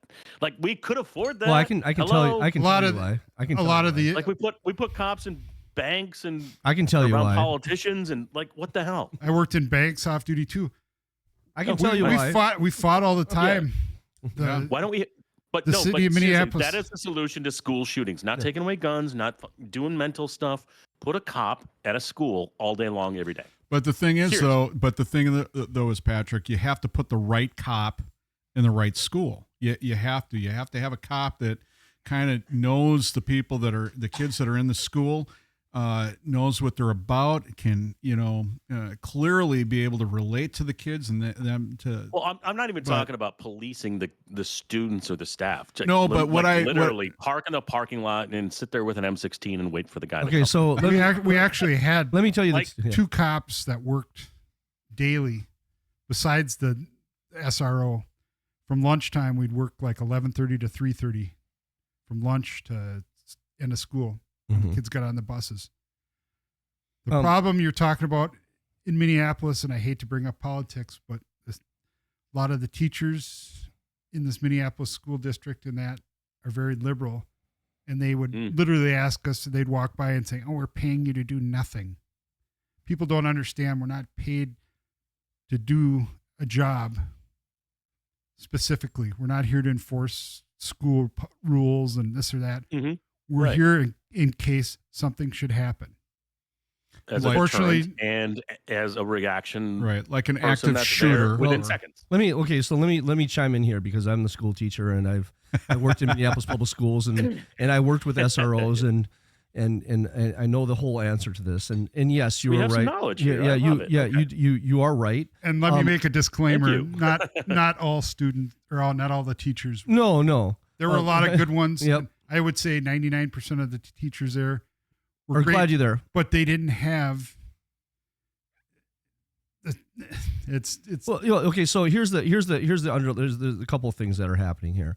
One of them was the uniform thing, and what happened was there's a lot of teachers that believe that it traumatizes the children when they see cops, and it's just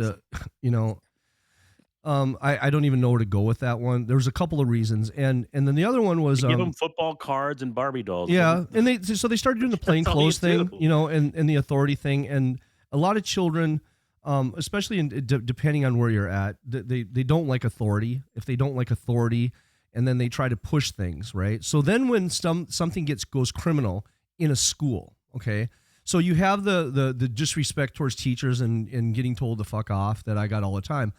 But when a kid actually does something that's considered an actionable felony or a misdemeanor, then the cop has to get involved. Okay, so you steal. Okay, this guy stole my iPhone, right? Well, now you have that, or a fight. Those are the big ones, because that's an act of assault, right? So you have a big fight that happens where a student hits a teacher, or there's a big brawl.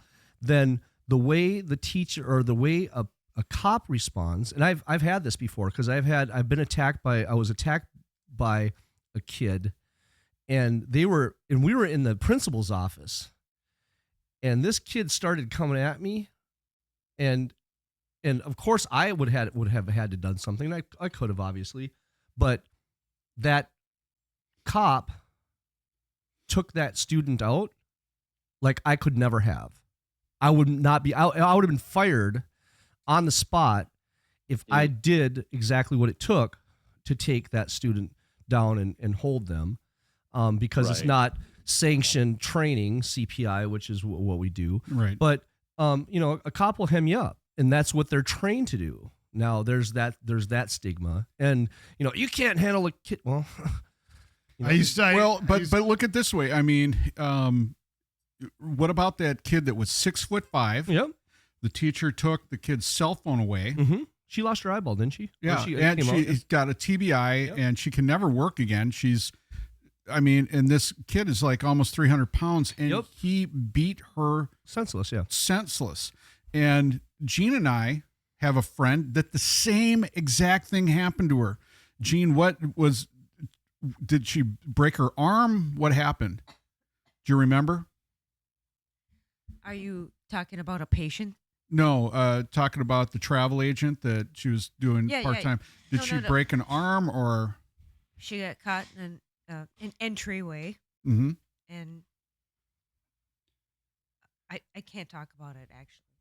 Well, same thing happened, basically.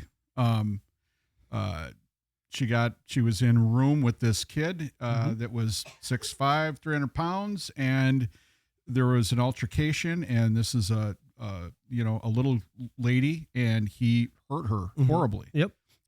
Broke like an arm. I think it was an arm or wrist, but she got messed up pretty good, got a TBI out of it, the whole thing. And,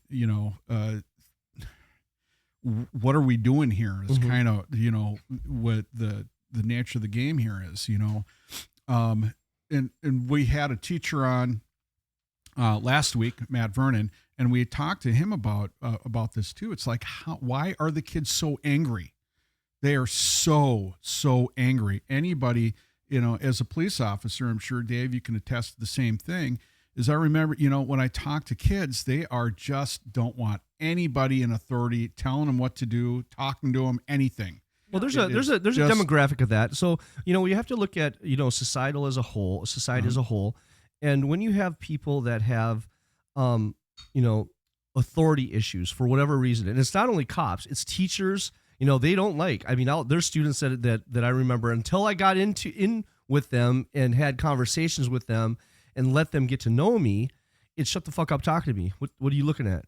Get away from me. They want to have nothing to do with adults or anybody that has any type of power over them or any type of authority. Now, what happens is when I think, is when you don't have a stable structure at home, or you don't have, you've never been disciplined, especially at the very, very younger ages. And nowadays, all these parents want to be friends with their kids and let them do whatever they want. You start to have later problems. I mean, disciplining parents don't like to discipline kids. I mean, nobody likes to discipline anybody. Right. But now you ask the question of what level of discipline. Now, when we took away the switch, or we took away the little butt paddling because people couldn't handle it and went too far, You're saying exactly what I was thinking. And so, and I always equate this to different things about there's just punishments for certain things.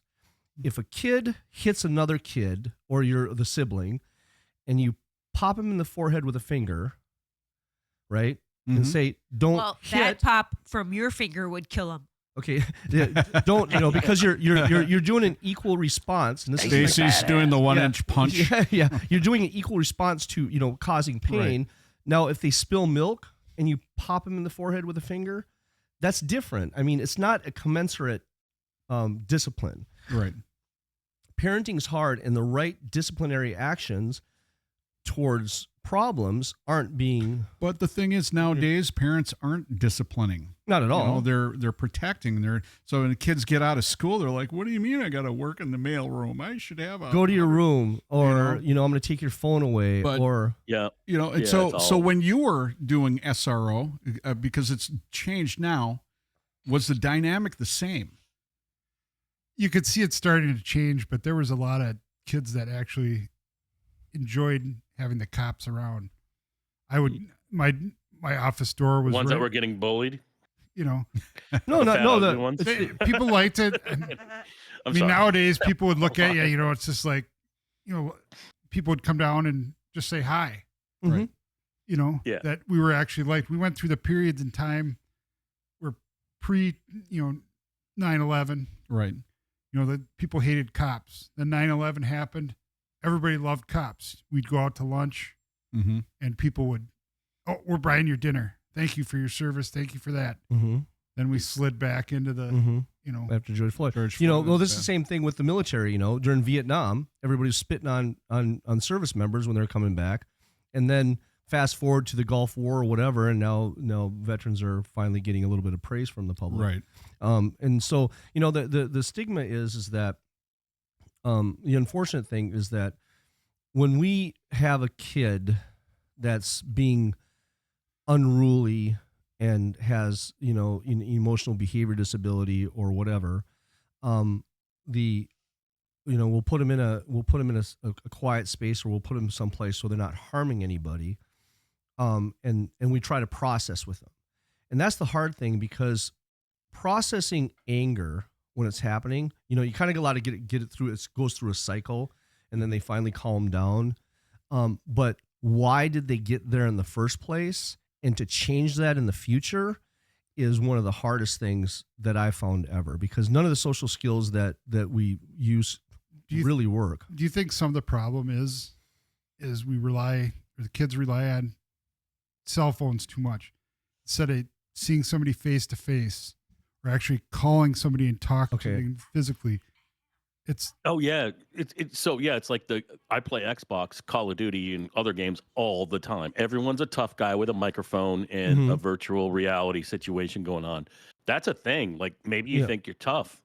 Well, and you're not really, because you're just talking into a microphone to nobody you know. You're never going to fight them. So we have 2 children now.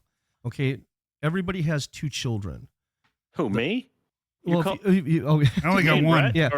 Wait. So you have kids, right? You have kids, right? Yeah, I've got 2. I've got 2. You have 2 kids. One's 9, one's 11. Man. Okay, so you actually really have 4 kids.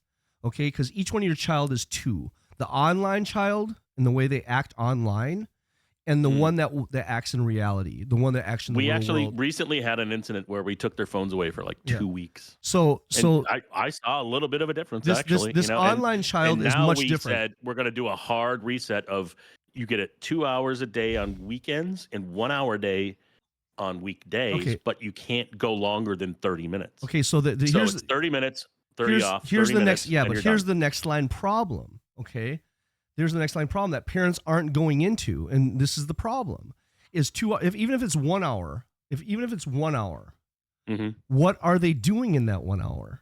Right. Okay. So are they on the dark web? Also, are they on porn sites? Or are they watching YouTube videos of Joe Rogan? It's not necessarily a time thing. Exactly. Because it's a discipline thing, but it's also a content thing. I could be on for 5 hours and be listening to college lectures. No, but we do that too. Yeah, we do that too. Like no YouTube shorts.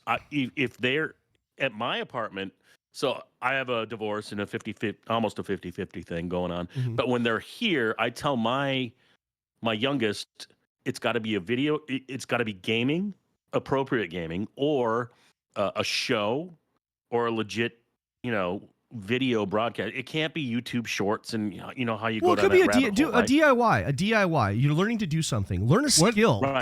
They're what, watching Dave, Patrick spray paint his hair purple.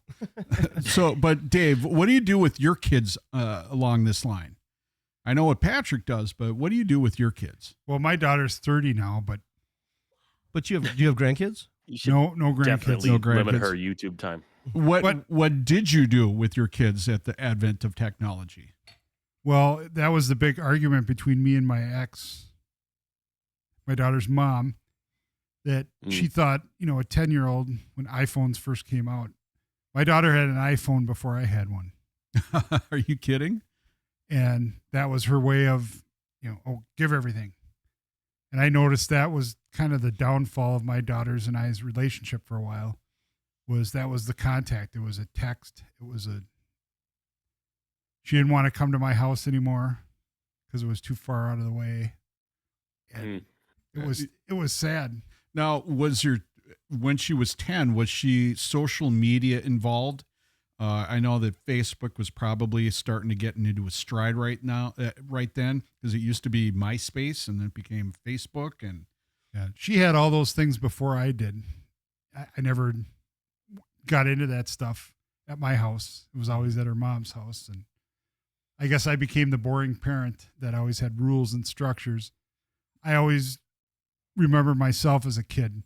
I was always outside. We didn't sit and watch TV. We didn't have video games to play except when the Atari came out and ColecoVision and Super Nintendo finally came out. That was, I think, the video games by then. But you actually went out and had interaction with people. Kickball. Yeah. So the main thing is, if anybody is interested in this, there's a really good book out right now called The Anxious Generation by Jonathan Haidt, and talks all about this. And I heard someone else talk about this the other day. And give you some ideas of what parents can do, because parents really, really need to be more involved in their child's online life than they are. And it's just too much. And so we're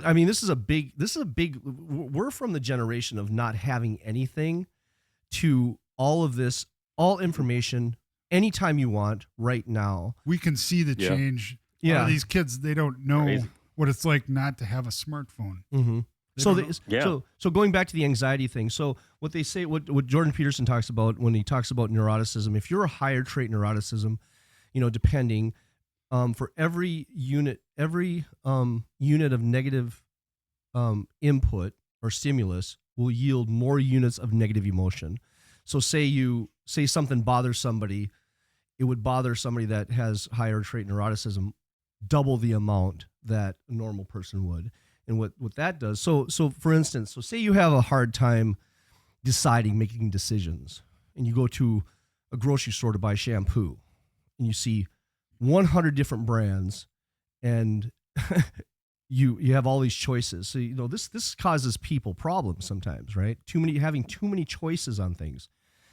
Kids can't, they're swiping left on or swiping right on dating apps. And you're going through these things, TikTok or whatever it is, at a fast rate, getting this information, all this information, totally drowning out the real world. Right. That completely rewires your brain, in my opinion. Right. I mean, was it you, Patrick, that brought up the dad grounded his kid and the kid was outside. Oh yeah, he was. No, that was me. That was me. No, that was outside. Stacy. That was Stacy. The dad's washing dishes. Yeah. And the kid's And like, he's like, I want to come in the house. yeah. So, you know, No, you're still grounded. Stay outside. so it's changed. I mean, when I was a kid and you got grounded and you couldn't go outside, oh my God, it was horrible. It was the worst it was thing the ever. worst thing ever. You Go to your room. Grew up. It was Like terrible. But now my kids are 11 and 9, and I'm just really disappointed they weren't sitting behind a garage in an apartment complex lighting their first cigarette with the 14-year-old. Yep. Like all of us were. Yep. You know what I mean? Yeah. That was like a legit Yep. memory for me. Like I was Oh, 11, yeah. I was smoking a Virginia Slim behind the garage going, holy shit, I hope we don't get caught, man. You don't know what Like, I want to do. we were fucking living lives. Yeah, and living our life in the 70s and 80s and 90s. And but- actually, that first puff actually gave you a high, right? Oh God, I think I threw up the first time I did that. Or And the I first also- chew, yeah. I went to Texatonka Lanes and they had a little mini arcade there at the bowling alley, but someone gave me a dip of Kodiak. And I was like, oh, this is awesome. Yeah. And then I'm 12 probably. And Yeah. I'm like literally 30 seconds later playing pinball and I got dizzy and I just walked away, walked outside and just barfed my ass off. But I was like, holy fuck, that was cool. I want to do it remember- again because I felt like I was floating through air. My dad said, God damn it. I don't care what you do, but don't do it in my house. It was like, okay, I'll go outside. Don't do it in my house. Yeah.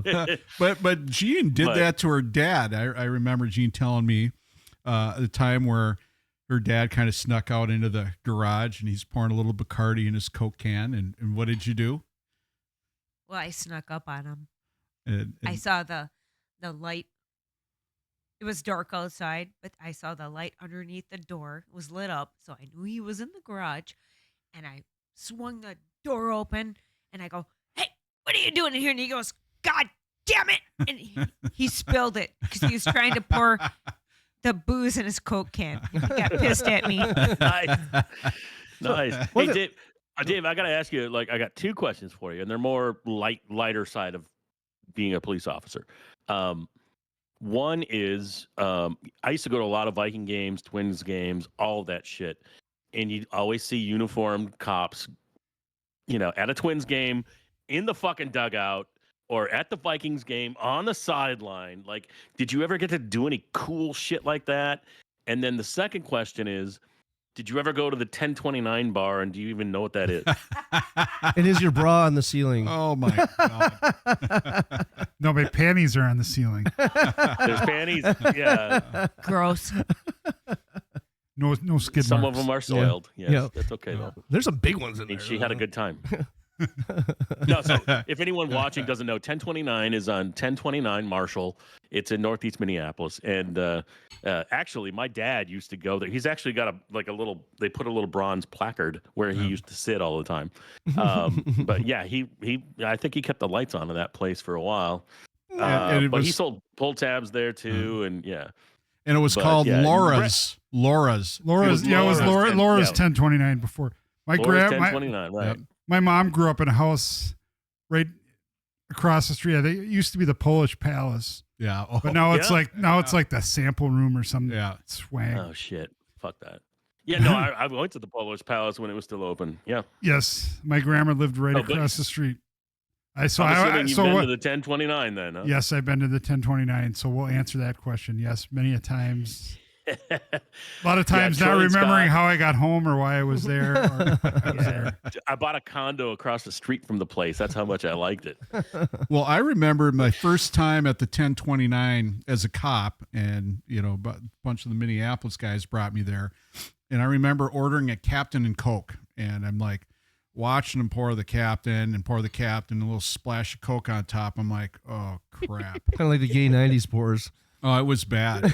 I mean, and that was almost as bad as when I first started working at TGI Fridays, and I was a waiter at TGI Fridays before I was a bartender. And, they were going to initiate the new waiter. So they went to Stand Up Frank's. Oh, that was a fun place. And, back in the day, they didn't have chairs. And when you fell over, that was the time to go. But, and I remember this, one of the waiters like, we know the bartender. He's a good friend of ours, but he's not going to know you, so you got to tell him to lean on it. Mm-hmm. When you go up and order the drink, tell him to lean on. This is stand-up Frank's, and I'm oblivious. I've never been there. So I go there, and it's a big Somalian guy that's like, 6. Speaking Somalian. 5 and 300 pounds of muscle, and he's a big dude. And I go up there, and they're like going, "Yeah, just go up there and you tell him." And I'm like, "Yeah, I'll take a whiskey Coke, Captain Coke. I'll take this and lean on it." And I said exactly it's that. The equivalent of a little twerp going, and they extra booze in it. And they go, and I look back at them, and they're like, "Yeah, say it." And I'm like, "And can you lean on it?" And the guy stops and looks at me, and he's just glaring at me, and he puts up these said, glasses. "What are you, a fucking comedian?" Well, not yet. He's glaring at me, and he's pouring these drinks, staring at me. The booze is overflowing into the spill mat as he goes across and blats Coke on top of each one. He goes, "What are you, a fucking comedian?" And I just kind of went, he goes, "That's strong enough for you there, tough guy?" And I was just like, and they're over in the corner laughing their asses off. I mean, just 12 dying. ounces of Captain Morgan with a splash. That was back in the old days. And then I knew I'd been had, and I'm like, oh. So Back in the old grabbed the drinks. I tipped him like all the tips that I made, which wasn't much because, and I threw all the money at him. And you're like, "Oh, and can I add on 5 glasses of Coke with that, please?" It's just like, and then he came out to us. Up to a porn star and saying like, "Fuck me good" or something. Let's go back to his answer about that Patrick's question. Yeah. Go back. One more stand-up Frank story. Yeah. You ever watch those movies where somebody walks through the door, and all of a sudden the music's blaring and everything? As soon as the door opens, everything stops and everybody looks at you. You hear the can hit the ground. Yep. We had one of my partners, me, my sister, or his sister, Brett. Everybody had birthdays in April. April's a good month. Yeah. We used to always go on we would get a party bus. And a lot of my partner's sister was much younger than us. And on the party bus, we'd be doing keg stands and stuff. And they thought, "Oh, you guys can't do this." But they would always they thought it was cool to go to Minneapolis. We're like, "No, let's just stay to the suburb stuff." Mm-hmm. No, we went to stand up Frank's. Al's Bar. Oh, And I shit you not, I think we went to Bunny's on that one of the trips too. Oh yeah, Bunny's. Yeah, right another down the street. classic Yeah, one. it's still there. And then the Bunny's? classic. What's Bunny? Oh, Sorry. It's a Minneapolis park. And one of St. Louis Park. Bars. Okay. But Anyway, yeah. We go to stand up Frank. We go to stand up Frank's, and me and my partner walked in, and the music literally stopped, and people came up to me and was like, "Shit, man, you arrested me." It's like, oh. Yeah. We Did you say how many friends you got here? Because it's like everybody grabbed their drinks and we like slammed our drinks and let's go on to the next room. Yeah. One of the biggest misconceptions. Their drinks. Another big misconception is that cops aren't human and cops don't break the law or drink or whatever it is. It's so stupid. But yeah, I live with a cop. it's tough. It's tough. Yeah. Praise to you. So you did you do any good games? Did you? Oh yeah. Yeah. I worked at the. Did you do like concerts and shit? Like I went to so many. Taylor Swift or something weird. Like it's so fucking fascinating to me how cops get to do that shit. I remember taking. Gosh, I can't remember. I went to high school with the guy. That Fridays before Blocky was whatever it is now, it was a parking lot. Yeah, it was. So you could walk right out the 615 Hennepin doors and walk straight across. Mm-hmm. I took one of their managers, walked into the Janet Jackson concert with him, and I was supposed to be working City Center. I was supposed to be working Fridays, but it was one of those boring nights. Until her top accidentally came off, right? So yeah, we just walked. Jimmy Jam, Terry Lewis. Janet we walked Jackson. through the door, like right next to the stage, and stood there for most of the concert. So when you work these concerts, do you get so when you are detailed to these concerts, do you put your head on a list, or how do you get chosen for that? Those aren't jobs that are run through the city. Now they want to do that differently now, I guess, but there was usually somebody like a veteran officer that was like in charge of scheduling. Okay. Mm-hmm. So does everybody whatever venue was, not all people worked off-duty jobs.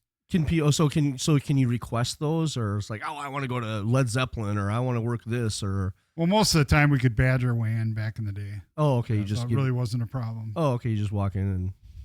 But I worked the Dome, for a lot of the Vikings games, a lot of the Twins games. What's your most favorite show or venue that you've worked? The Dome was actually fun. I hated working the Packers games because the Packer fans. Why is that? The Packer fans were just these obnoxious drunks. Yeah. And you sure they were just the fans? Yeah. Well, I got a story about some of the players. There used to be a store in City Center that was called Twins Town. Yeah. And they sold what I called mope gear, the saggy pants and the whatever. Yep. A lot of the players, a lot of the teams used to stay at the Marriott, which was in the City Center. 100%. And they would always walk down the hallway, and they always wanted to go to Twins Town. I remember there was a defensive player for the Packers called Vonnie Holiday. I called him No Neck. Yeah. The little guy literally had no neck. He just his head on this big body. But I was walking down one day, and he waved me over into the store, and he's like, "Hey, come over here." I said, "What?" He goes, "Well, do your job and make sure nobody bothers me." So he was with a few other players, and this was like their game was Sunday, so this was like a Saturday afternoon or whatever. Right. And I asked the manager of the store, "Can I have your keys?" And proceeded to walk out. I locked him in the store for a while. Believe me, I wanted to lock him in until Monday morning. They probably actually said, "Oh, finally, cop that's taking care of us, so we can shop in private." Wait, Twin Town. Okay, so let me. What I love about you, Dave, is you just there's times in your career like you literally just did not give a fuck. I'm gonna take my shirt off and I'm gonna wait. No, don't please. Wait, no. Hey, it was tough working games when you were on the sidelines because I'm very passionate when it comes to football. Even at 57 years old, I yell at the TV and like I'm really helping. It's hard to be like, "You idiots, why don't you do this? Why don't you do that?" But you kind of had to catch yourself on the field at those games. Oh, sure. And I hated every time I worked playoff games for the Twins, we always played the Yankees. I just cannot stand the Yankees. Yeah. But I always got stuck working in their dugout. Oh, really? And it's just like just to keep Did you ever personal think about face. doing like a little prank, little pepper spray, like just like a little nair? Where did that come in the from? jock The strap? starting pitcher is crying for some reason. Well, one good story like is, Revenge of the Nerds. Yeah. one good story is It's like salad. the Dome. When you went to work there off duty, you had to walk through the back parking lot, and then there was the loading dock, and you walked through to all the little security doors and all that. Mm-hmm. I've been. But a lot of times, I'd walk out when I was leaving. Some of the players were leaving. Yep. The teams had to have they did the TSA checks to get into their charter flight or whatever, so they wouldn't have to go through all this stuff at the airport. They would just do the TSA check Do it there before they and got get on their bus. Then they went to the Yeah. tarmac, The bus is onto the secured. plane. Right. I was walking on the ramp or out at the loading dock with Derek Jeter, A-Rod, and Jason Giambi at the time. He played for Oakland for a while or whatever. These three It's guys. a lot of steroids right there. Oh man. God, yeah. Well, they were Allegedly. they were looking. Well, that's part of the story. There was a little parking lot and a little railing that you could look down from the parking lot into the loading dock, and a bunch of fans asked, "Hey, steroid boy!" Everybody turns. And no, Three of them? Derek Jeter looked at A-Rod and Giambi and said, "Well, you must be talking to one of you two." And probably the only time I was really unprofessional is I started laughing my ass off. And Oh my A-Rod God. looked at me, he goes, that isn't funny. And I go, yeah, it kind of is. It's so hard to not be professional sometimes when, especially those situations come up. Now, I want to ask you, that's the best. so how long, Patrick, how long have you guys known each other? Have you guys met each other before this, or? I've met him. I think the only time I actually physically met you. Wait, don't say that word. No, you have bad things to do. Don't say it like Hey, that. man, we were drunk. It was in college. Come on. Minneapolis used to always have these. They had the big block parties, and they used to have big bands and stuff that come in. I think one year was the Smashing Pumpkins and whatever and whatnot. But for some reason, we used to always get our days off canceled because they would want cops everywhere. Mm-hmm. But I ended up getting the day off, and I think I was working Fridays or something or whatever. And Brett was like, "Oh, you don't have to work here. We can go." He had tickets or something to whatever Prince's old club was. Was like the Glam Slam, or whatever. It became the Quest. It changed names every time. Well, there was a bar fight. There was a shooting. What's a couple months later? It's a different bar and new management. There was an insurance liability. It changed, right? Yeah. But yeah, I remember getting tickets for that or something. I didn't have any clothes because I had my uniform that I literally took my belt off, threw it in the trunk of my car, and it was like wore a white T-shirt. I was gonna say. You look familiar when we started the podcast. I was like, I probably have met this guy before. One of the 93 X girls goes, "Oh, you can have one of my shirts," and took it off. And it's like, was she wearing on her? Dave was going, I like this place. So did you, a lot of times, and which is nice is when cops get special treatment for different things. What's some of the best treatment you've gotten from people that? Well, because you're a cop. First of all, getting into cool places. First of all, cops ruin everything. Oh, well, I can attest to that. It's like they don't want you there because they think you're a square. Is that what you're saying? Well, we used to get like free McDonald's when you're working, free Chipotle with spit in it. Or without spit. Yeah, that was the problem. Like you had to go to the right ones. Actually, the Uptown one wasn't bad. The double cheeseburger, no pickle. Extra spit. And a liter of cola for a cop. Extra spit, please. Extra spit. But I will say this. In 2018, I went back to Minneapolis for Chad Hanks of American Head Charge died. He was a bass player. Yep.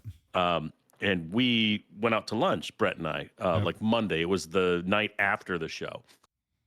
So he picked me up at the hotel, and he's fully uniformed in the squad car. We drive to the Loon. We're going to have lunch at the Loon. And we have lunch, and, we're modest. I mean, Brett only had like 6 beers and 2 shots, and I only had, no, I'm just kidding. No, but we just legit had like waters. Now I'm going to get drug tested on Monday. No, gosh, so sorry. No, but we legit had lunch. Our bill was probably, we had like an appetizer and 2 entrees. It was probably a $60 tab. But the end of the meal, the waiter or waitress, I can't remember, comes over and goes, "Your tab has been picked up by an anonymous person that appreciates your service." And I'm acting like I'm an undercover cop going, "Yeah, man, I'm fucking cool." But I'm like, holy, but he was fully uniformed, and that somebody picked it up. And how did that happen? I just looked at him times, and I said, "Does this happen a lot?" And he goes, "All the time." See, that's great. That's awesome. That's awesome that happened. Well, and the thing is, because the gratuity, it's like thank you. I can pay for my own stuff, but it's nice to know that people want to take care of you because they know there's people out there that know the kind of stress and the kind of things that we go through, and a lot of people that don't understand us or the job.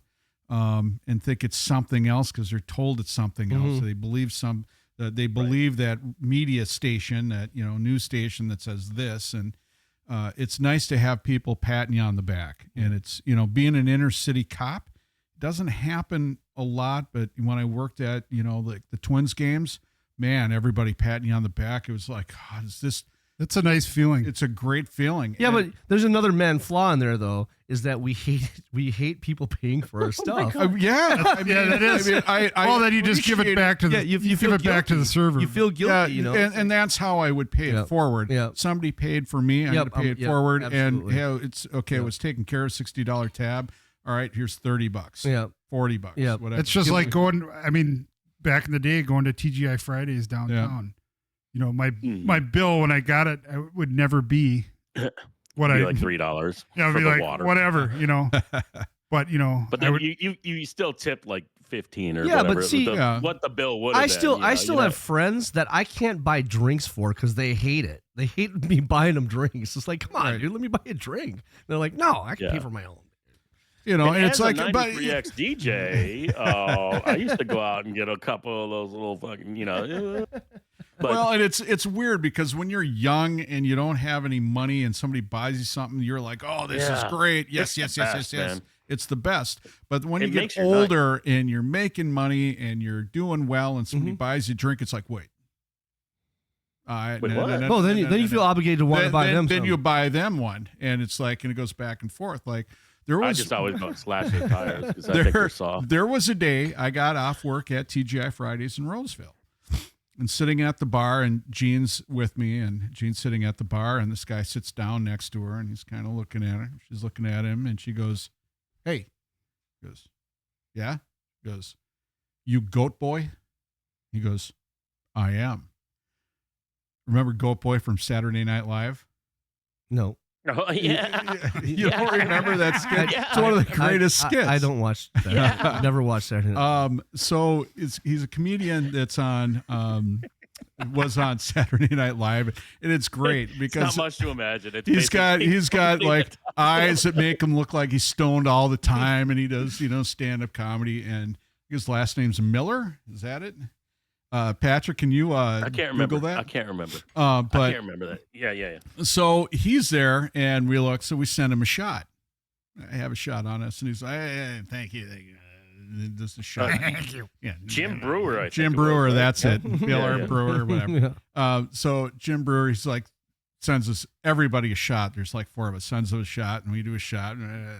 We send him 2. And he's like looking at the shots, looking at us. He sends us 4. And we're like going, we're going to send him 4. And the bartender, Teddy, comes up and goes, don't. Dude, because he'll send you 8. Because he'll send 8. And he's over at this other table at this time. And he's waiting. He goes, I got this. And he shows the American Express black card. Yeah. Which you have to spend like You're not gonna win. $25,000 a month. And he's like, I got more money than you. And it was like, ugh. So, I mean, it was hilarious, but at that point he's like, nah, I will outdo you, period. You can't buy me any more drinks. Yeah. I had a friend. So we gave up. Yeah. I had a friend who was funny because we go up to Crave, and he'd always order a pitcher of mojito, and I'd just grab beers, It's like I was in a place where I didn't have a whole lot of money, so I'm just buying beer. And he'd buy, he'd give me a couple. He's like, you want to try one? I was like, yeah, I'll have one, and then when we have dinner, and he'd always pay. I mean, he had money, and he'd always pay for everything. And one time, I knew he was buying dinner, and we got a pitcher of mojito at the bar, and we got a pitcher of mojito at the bar, and he was like, remind me that I get to still have to pay for that pitcher before we got sat. Mm-hmm. He goes in the bathroom and is like, oh, finally, I can buy him something because he'd never let me pay. And I go up there, the pitcher was $70. I paid $90 after the tip. Oh my God. Yeah. And he'd buy like 2 of these or 3 of these and share them with people and stuff. I'm like, oh my gosh. But yeah, the story of hanging out with people that have more money than you is not a good one. Dave, what's the best thing about not being a cop anymore? Or like, what are you doing, or what's exciting you nowadays? Great question. Like, what are you doing like now, and how does it? Yeah, what are you up to? What does retirement feel like? Because we all want to know what retirement feels like.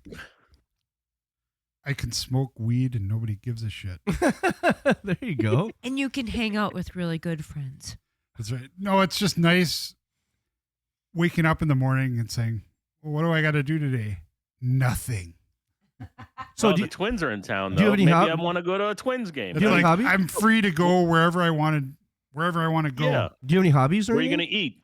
What are you going to do? I've been traveling a lot, going to a lot of music festivals. Oh, everywhere. Nice. Have you reestablished with your daughter? Yes, we have a good relationship now. That's great. Awesome. That's awesome. So, do you have any hobbies though? Are you like, do you pick up the guitar? Do you? I would love trying new things, or I would love to learn how to play the guitar. I got buddies and stuff that know guitar. Says I can have his old guitar.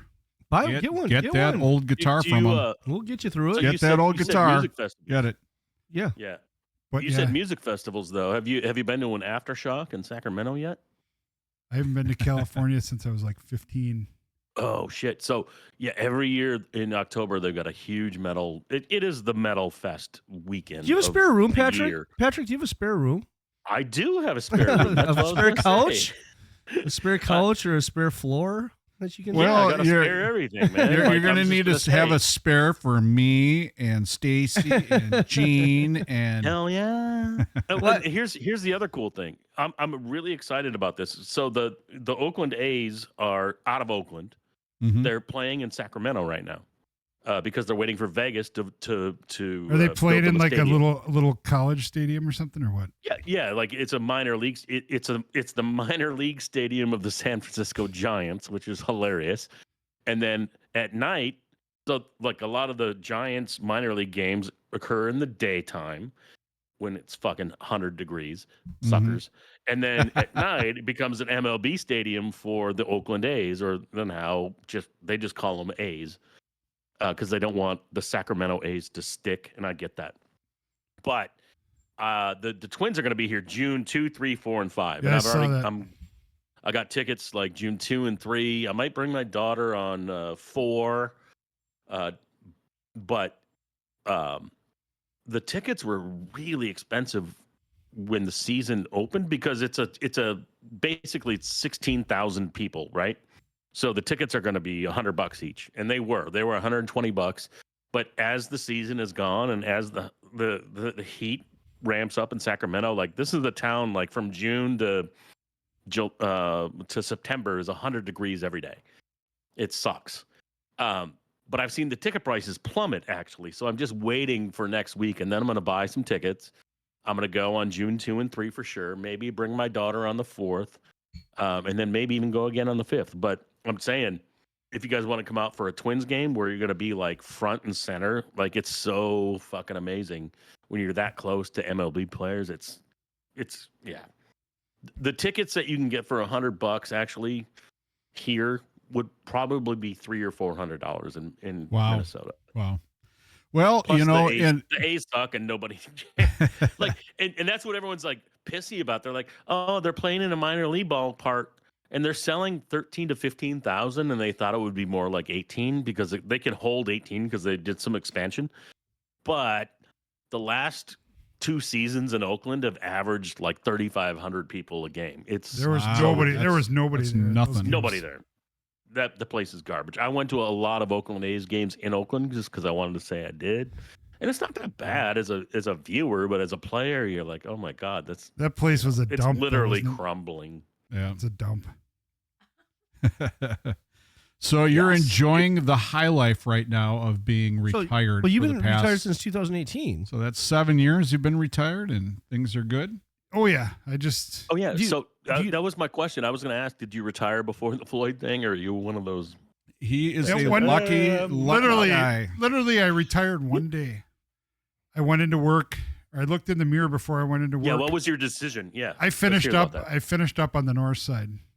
I hurt my back a while back, Yeah. and the doctor said if you want to work, you got to work light duty stuff. Mhm. And wearing the vest and the belt and the everything That's where Brett's. That's Kill- where I'm at. killed me. Hmm. And they asked me, "Do you want to work? Do you want to walk when you're older?" And it's like, so one of my last assignments was 4th Precinct middle watch desk, which is probably the busiest desk ever. I can help you with your back, by the way, if you're. Yeah. No, I'm serious. I'm serious because I'm thank you. I an appreciate it. exercise therapist. Yeah. Yep, he can. So go ahead. but I would literally, people would come into the precinct and just yell and swear. You're like, I'm done. And at the time, when I left the street, we didn't have body cameras. Right. I went to work in investigations and our gang intel unit. Mm-hmm. I didn't have to worry about it. I didn't know what a camera was. Yep. But I would get in trouble at work because I would forget to turn the camera on, my body camera. Mm-hmm. And I'm like, but wait, we had like 10 cameras in the lobby of the 4th precinct, all video and audio. And I'm like, what does it matter if I have my body camera on when you can catch everything that was said and seen Right. from these cameras? Put your damn camera on. Don't be stupid. If you don't put it on, just make a note of it in your report. It's like every one of your reports say you forgot to turn on your camera. Like, well, Of course. 20 years of not doing it. I'm like, I don't really care. Yeah. But one day I got up and looked in the mirror and I'm like, why do I go into work? I did the math.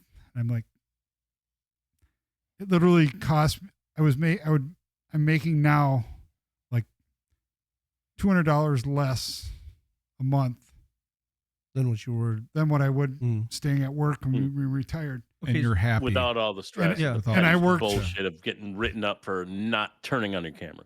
And I worked at the 4th precinct, which was that's like driving from my house to your house, which is like 45 miles or whatever. So let me ask you something, because I always worry about this in my retirement. I have a hard time even thinking about it because I'm such a doer and mover and I always want to do something new, right? What occupies boredom in your mind? Do you get bored? Do you have outlets that you're not just, because I'll feel lazy if I'm just sitting on the couch and watching TV or something like that. It's like, God, I need to do something. Well, the first few years I had my dad got cancer, and that was another reason I took care of him and took him to all his appointments and stuff. And so that took up it took up 3 years or whatever. Yep, been there. And I'm getting to the point now where it's like I can't travel people say, oh, you should go here, you should go there. It's just like, I don't want to go travel just to say I travel. I have a 100-pound dog at home that would. You fished, we had a cabin but we sold that after my dad passed away. But I just like to do a lot of projects around the house right now. Trying to work on the yard, the deck. You a DIYer? You're hired. Yeah. Yeah. What is your favorite thing to do when you're fixing stuff or making stuff? By the way, is it me or the cameras? But do you have huge fucking hands? Holy shit! Yeah, he does. He's got a size 13 shoe and huge hands. You know what else is big?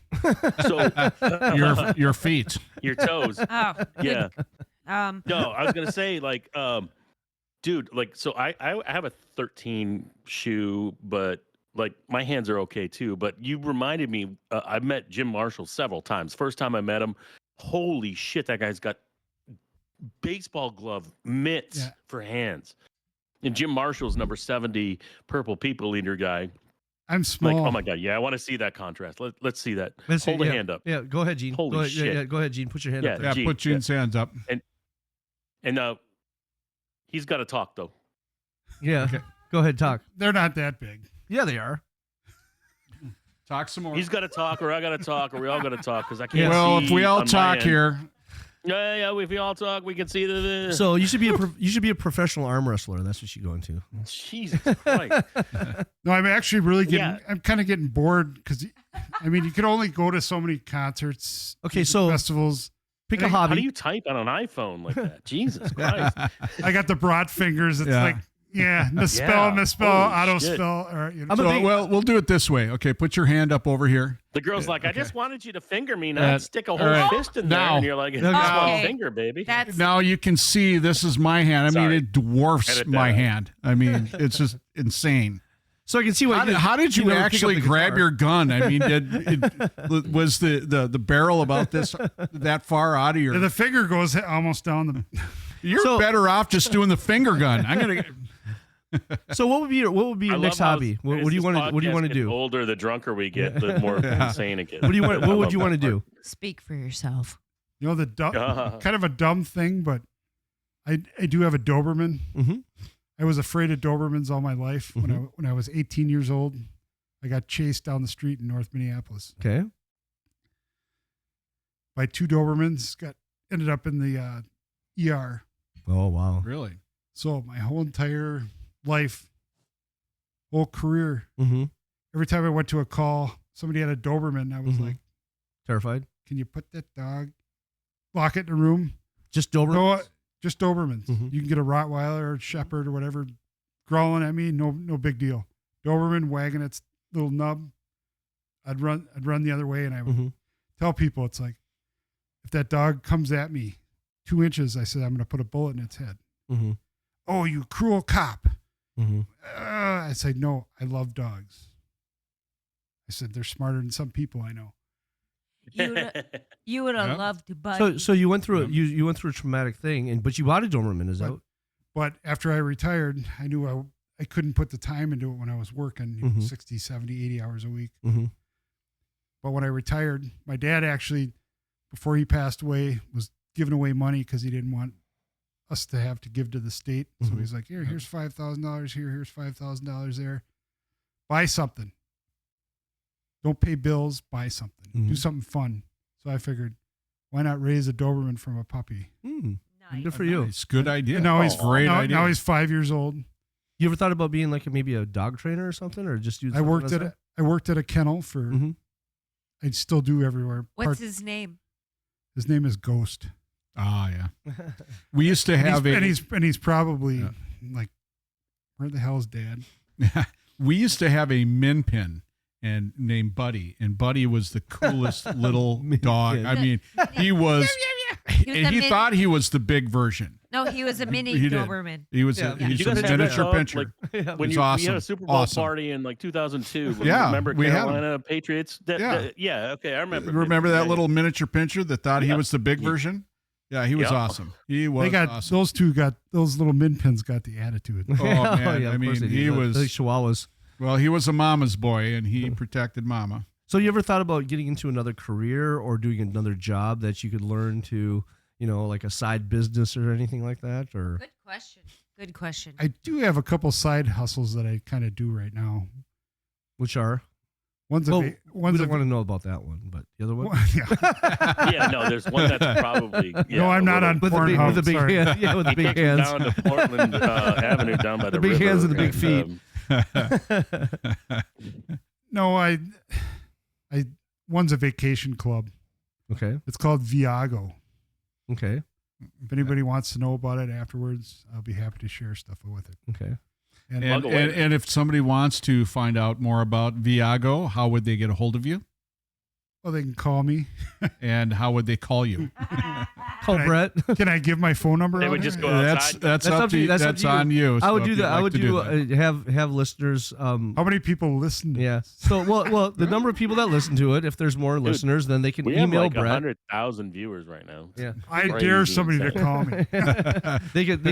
You're going to get some Brett. calls now. Yeah, they could email Brett. 612. And then they could go. 279. Do you have an email address that they can get a hold of you? 1-800 Big Butts. Cannot lie. Well, my email is hamsbear3155@gmail.com. There you go. And say it again. hamsbear3155@gmail.com. And that's bear, not beer, right? 2 M's? 2 M's. HAMMSBEAR3155 @gmail.com. That's pretty funny. So- I drink ham. And I've a seen- big I've story. seen that in a couple of bathrooms here in Sacramento too, by the way, for a good time call or email. Well, the story behind that is Patrick, you clogged them all up. Whatever. one of my old partners. He's still working on the job, unfortunately. Which partner? Hire. Oh yeah. Yep. We went to the academy together, and he said I look like the Ham's beer bear. You know Just what? because when I grab and kinda hug do. people, I do, and people say it. No, now I see it. Is that the jingle that was like from the land of The the sky great blue blue- no, water? Land of sky blue water. Yeah. Yes, and it was like a Yes, okay. bear, like in a canoe. It's a happy, like, yes, what the fuck? yes, okay. And then my badge, that was my badge number. So I'm like, oh, what the hell? How many years later, Oh I my may as well God. use that as my email. So it's stuck for how many years? So Isn't that funny? So this company thing. Go ahead. Oh, I'm sorry, Patrick. Go ahead. No, I was gonna say, do you see these idiots that are online that call themselves auditors and they walk up to cops and go like, "I'm filming. What's your name and badge number?" And they're like, "Oak 3196," and they're like, "What are you?" Like they're filming, and some of them are like citizens call and they're like, "Oh, we're just filming." Like they'll go to like a public place and demand to like walk around and film. See, And cops are like- back in the day, I used to say, you know that they'd always ask, "What's your badge number?" And I'd write it down. And I'm like, "Well, here's a pen." So I'd give it to my pen. "Well, what's your badge number?" And I said, "Do I got to give you paper too?" What's your badge number? I said, "You see this shiny little thing that's on my That's right. on my shirt?" I said, You have a name and a badge number. I said, four numbers aren't really hard to remember. I said, if you can't remember four numbers, you got problems. I used to tell my them God. when they would come up and do that while I'm doing something, I go, well, it's going to Yeah. be on the citation in about 30 seconds. You Or can't do it's that. like- Yes, I can. For It's what? called obstruction. So Or when they Gotcha, asked, yeah. "What? Do you know what time it is?" Yep. Yep. I didn't get it. I didn't Yeah, get it. I know. Just because I know it doesn't mean you know. Yeah. So it's like it's funny that you went through this job and did most likely some amazing things that all cops do, and now you're retired and you're Thank you on very much for that. yes, thank you for your service. You're on your second Man, life I'll because give you a C plus. because whatever. here's the fact of the matter. Okay, I'm You don't gonna give care. everybody a fact here. When you're 60 or 58 or 57, you don't feel as old now that most people think you are. Speak for yourself. Yeah. I'm a spring chicken. Yeah. Well, some people might, depending on the life that they live, but Yeah. I feel still ready for a lot of different things. And I agree with you. I do too. And I'm sure, because we're all about I want to do more stuff. I feel a lot better now than when I did. I ate like shit. I admit it. When I was a cop, it was like I was always running, working, 70 hours a week. Mm-hmm. It's like I didn't want to grocery shop. I didn't want to do this. Eat to It was like live. fast food here, fast food there. Yep. Can I get a deal here? Can I get a deal there? Whatever. It's like now that I got time to Are you cooking and stuff and doing all and I that stuff? cook stuff. Well, I mean, I was up to like I was laughing when you were saying the guy was 6'5" and 300 or 280 pounds. I was up to 287 pounds, Jeez. Wow. and now I'm down under 230. Good for you. That's Good for you. that's And I awesome. think it's just about You feel You're right. yeah, the lifestyle. You're not sitting in a car all the time and the thing is that the lifestyle, obviously being a single male is my thing. I don't want to prep for an hour and prep and cook for an hour and then eat for 10 minutes and then clean for an hour, which it kind of turns out to be. So I'd rather go to a restaurant. But the thing is I worry about is just pure, it's like, God, what do I do? More boredom. I have so many hobbies, but no, it's just I mean, there's just so many. It just opens the door to so many things that you can do. You have time to do it.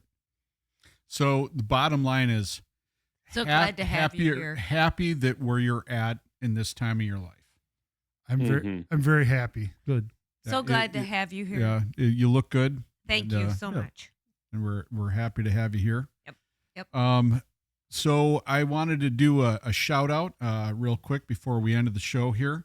Patrick, you, of course, Jared Singer, kind of a virtuoso in the music field, correct? Yes. Well, Jared, his band, the Montoya Machine, is doing a show at the Day Block Brewing Company, which is at 1105 South Washington Avenue in Minneapolis.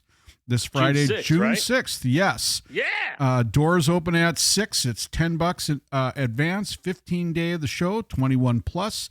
And just for you folks to hear how good these guys are, and they are amazing, we're going to be playing the outro music of their show. Coalesce Apart is the name of the song that you'll be listening to. Coalesce Apart. Yep. I want to hear it. I want to hear it. And we'll be putting up their poster so you can see where and when they're at. Dave, I want to thank you so much for being here tonight. Thank you, Dave. Can I do a really quick plug Absolutely. before we end up? Yep. A good friend of mine, Mike, opened up or bought the Casa Rio in downtown Anoka, right next door to Serum's.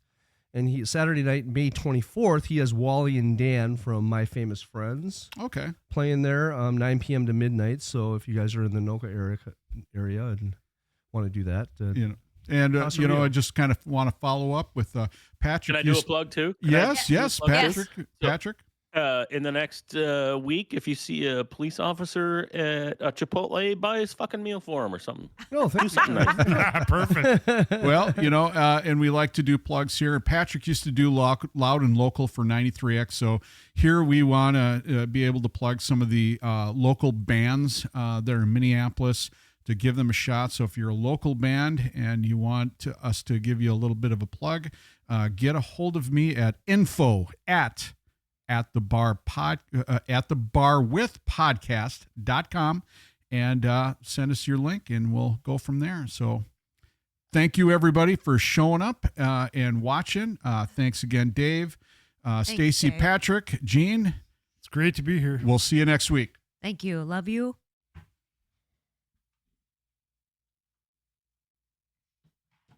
Perfect. Nice seeing you again, Patrick. Yeah. So many pieces. I thought we had enough. I thought that we had what we needed. I thought we had enough, but you showed me that I'm so broken and beaten. A fragile shell that holds me in. Now I'm just repeating everything you told me to. So I'll lower my head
apart. What I thought would keep us together is slowly deconstructing me.